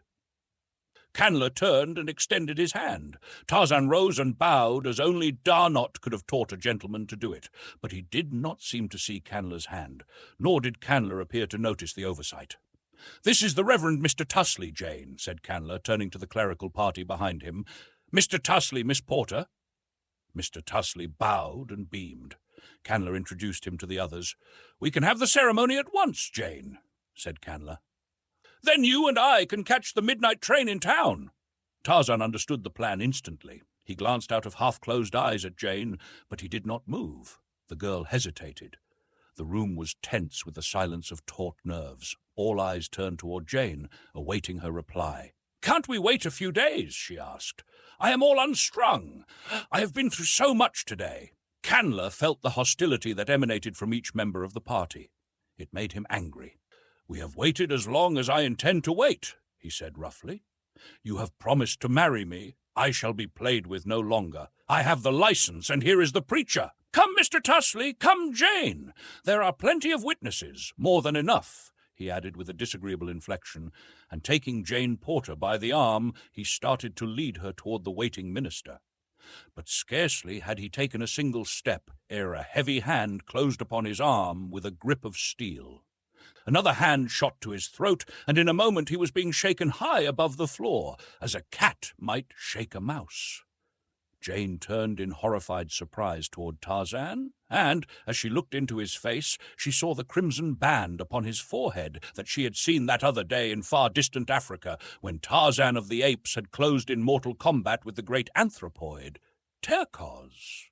She knew that murder lay in that savage heart, and with a little cry of horror she sprang forward to plead with the ape-man. But her fears were more for Tarzan than for Candler. She realized the stern retribution which justice metes to the murderer. Before she could reach them, however, Clayton had jumped to Tarzan's side and attempted to drag Candler from his grasp. With a single sweep of one mighty arm, the Englishman was hurled across the room, and then Jane laid a firm white hand upon Tarzan's wrist and looked up into his eyes. "For my sake," she said. The grasp upon Candler's throat relaxed. Tarzan looked down into the beautiful face before him. "Do you wish this to live?" he asked in surprise. "I do not wish him to die at your hands, my friend," she replied. "I do not wish you to become a murderer." Tarzan removed his hand from Candler's throat. "Do you release her from her promise?" he asked. "It is the price of your life." Candler, gasping for breath, nodded. "Will you go away and never molest her further?" Again the man nodded his head, his face distorted by fear of the death that had been so close. Tarzan released him, and Candler staggered toward the door. In another moment he was gone, and the terror-stricken preacher with him. Tarzan turned toward Jane. "May I speak with you for a moment alone?" he asked. The girl nodded and started toward the door leading to the narrow veranda of the little hotel. She passed out to await Tarzan, and so did not hear the conversation which followed. "Wait!" cried Professor Porter as Tarzan was about to follow. The professor had been stricken dumb with surprise by the rapid developments of the past few minutes. "Before we go further, sir, I should like an explanation of the events which have just transpired. By what right, sir, did you interfere between my daughter and Mr. Candler? I had promised him her hand, sir, and regardless of our personal likes or dislikes, sir, that promise must be kept." "I interfered, Professor Porter," replied Tarzan, "because your daughter does not love Mr. Candler. She does not wish to marry him. That is enough for me to know." "You do not know what you have done," said Professor Porter. "Now he will doubtless refuse to marry her." "He most certainly will," said Tarzan emphatically. "And further," added Tarzan, "you need not fear that your pride will suffer, Professor Porter, for you will be able to pay the Candler person what you owe him the moment you reach home." "Tut, tut, sir!" exclaimed Professor Porter. "What do you mean, sir?" "Your treasure has been found," said Tarzan. What is that you are saying?" cried the professor. "You are mad, man! It cannot be!" "It is, though. It was I who stole it, not knowing either its value or to whom it belonged. I saw the sailors bury it, and, ape-like, I had to dig it up and bury it again elsewhere. When D'Arnaut told me what it was and what it meant to you, I returned to the jungle and recovered it. It had caused so much crime and suffering and sorrow that D'Arnaut thought it best not to attempt to bring the treasure itself on here, as had been my intention, so I have brought a letter of credit instead. Here it is, Professor Porter." And Tarzan drew an envelope from his pocket and handed it to the astonished professor. $241,000. The treasure was most carefully appraised by experts, but lest there should be any question in your mind, D'Arnaut himself bought it and is holding it for you, should you prefer the treasure to the credit. To the already great burden of the obligations we owe you, sir, said Professor Porter with trembling voice, is now added this greatest of all services. You have given me the means to save my honor. Clayton, who had left the room a moment after Candler, now returned. "Pardon me," he said. "I think we had better try to reach town before dark and take the first train out of this forest. A native just rode by from the north who reports that the fire is moving slowly in this direction." This announcement broke up further conversation, and the entire party went out to the waiting automobiles. Clayton, with Jane, the professor, and Esmeralda occupied Clayton's car, while Tarzan took Mr. Philander in with him. "Bless me!" exclaimed Mr. Philander, as the car moved off after Clayton. "Who would ever have thought it possible? The last time I saw you, you were a veritable wild man, skipping about among the branches of a tropical African forest, and now you are driving me along a Wisconsin road in a French automobile. Bless me, but it is most remarkable." "Yes," assented Tarzan, and then, after a pause, "Mr. Philander, do you recall any of the details of the finding and burying of 3 skeletons found in my cabin beside that African jungle?" "Very distinctly, sir, very distinctly," replied Mr. Philander. "Was there anything peculiar about any of those skeletons?" Mr. Philander eyed Tarzan narrowly. "Why do you ask?" "It means a great deal to me to know," replied Tarzan. "Your answer may clear up a mystery. It can do no worse, at any rate, than to leave it still a mystery. I have been entertaining a theory concerning those skeletons for the past 2 months, and I want you to answer my question to the best of your knowledge. Were the 3 skeletons you buried all human skeletons?" "No," said Mr. Philander. "The smallest one, the one found in the crib, was the skeleton of an anthropoid ape." "Thank you," said Tarzan. In the car ahead, Jane was thinking fast and furiously. She had felt the purpose for which Tarzan had asked a few words with her, and she knew that she must be prepared to give him an answer in the very near future. He was not the sort of person one could put off, and somehow that very thought made her wonder if she did not really fear him. And could she love where she feared? She realized the spell that had been upon her in the depths of that far-off jungle, but there was no spell of enchantment now in prosaic Wisconsin, nor did the immaculate young Frenchman appeal to the primal woman in her, as had the stalwart forest god. Did she love him? She did not know, now. She glanced at Clayton out of the corner of her eye. Was not here a man trained in the same school of environment in which she had been trained, a man with social position and culture such as she had been taught to consider as the prime essentials to congenial association? Did not her best judgment point to this young English nobleman, whose love she knew to be of the sort a civilized woman should crave as the logical mate for such as herself? Could she love Clayton? She could see no reason why she could not. Jane was not coldly calculating by nature, but training, environment, and heredity had all combined to teach her to reason even in matters of the heart, that she had been carried off her feet by the strength of the young giant when his great arms were about her in the distant African forest, and again today in the Wisconsin woods, seemed to her only attributable to a temporary mental reversion to type on her part, to the psychological appeal of the primeval man to the primeval woman in her nature.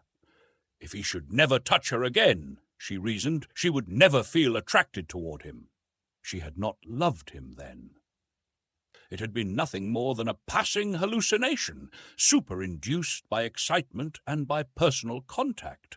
Excitement would not always mark their future relations, should she marry him, and the power of personal contact eventually would be dulled by familiarity. Again she glanced at Clayton. He was very handsome, and every inch a gentleman. She should be very proud of such a husband.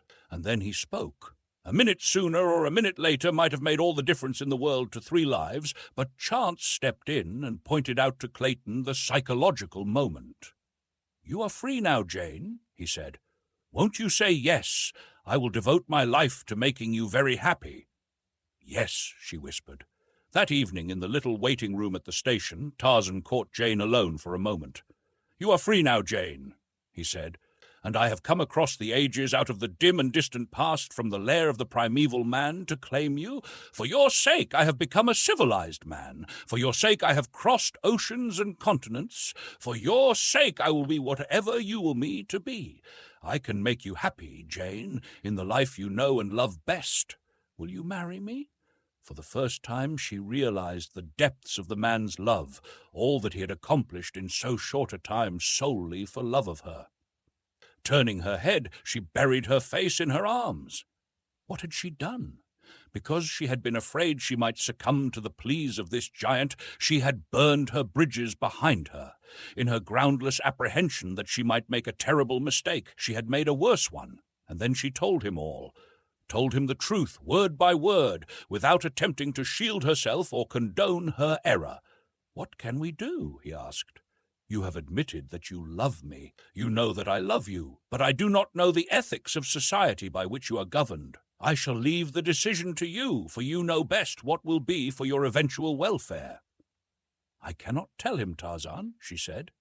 "He, too, loves me, and he is a good man. I could never face you nor any other honest person if I repudiated my promise to Mr. Clayton. I shall have to keep it, and you must help me bear the burden, though we may not see each other again after tonight."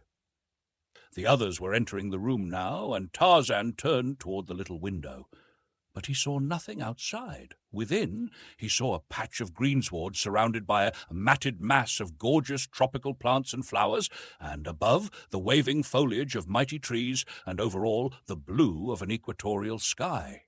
In the center of the greensward, a young woman sat upon a little mound of earth, and beside her sat a young giant. They ate pleasant fruit and looked into each other's eyes and smiled. They were very happy, and they were all alone. His thoughts were broken in upon by the station agent, who entered asking if there was a gentleman by the name of Tarzan in the party. "I am Monsieur Tarzan," said the ape-man. "Here is a message for you forwarded from Baltimore. It is a cablegram from Paris." Tarzan took the envelope and tore it open. The message was from Darnot. It read, "Fingerprints prove you Greystoke. Congratulations, Darnot." As Tarzan finished reading, Clayton entered and came toward him with extended hand. Here was the man who had Tarzan's title and Tarzan's estates, and was going to marry the woman whom Tarzan loved, the woman who loved Tarzan. A single word from Tarzan would make a difference in this man's life. It would take away his title and his lands and his castles, and it would take them away from Jane Porter also. "I say, old man," cried Clayton, "I haven't had a chance to thank you for all you've done for us. It seems as though you had your hands full saving our lives in Africa and here. I'm awfully glad you came on here. We must get better acquainted. I often thought about you, you know, and the remarkable circumstances of your environment. If it's any of my business, how the devil did you ever get into that bally jungle?" "I was born there," said Tarzan quietly. "My mother was an ape, and of course she couldn't tell me much about it. I never knew who my father was." This concludes Edgar Rice Burroughs' classic tale, Tarzan of the Apes. I hope you enjoyed this novel. Please hit like and subscribe so you can be notified when new content is available on Sci-Fi Classics.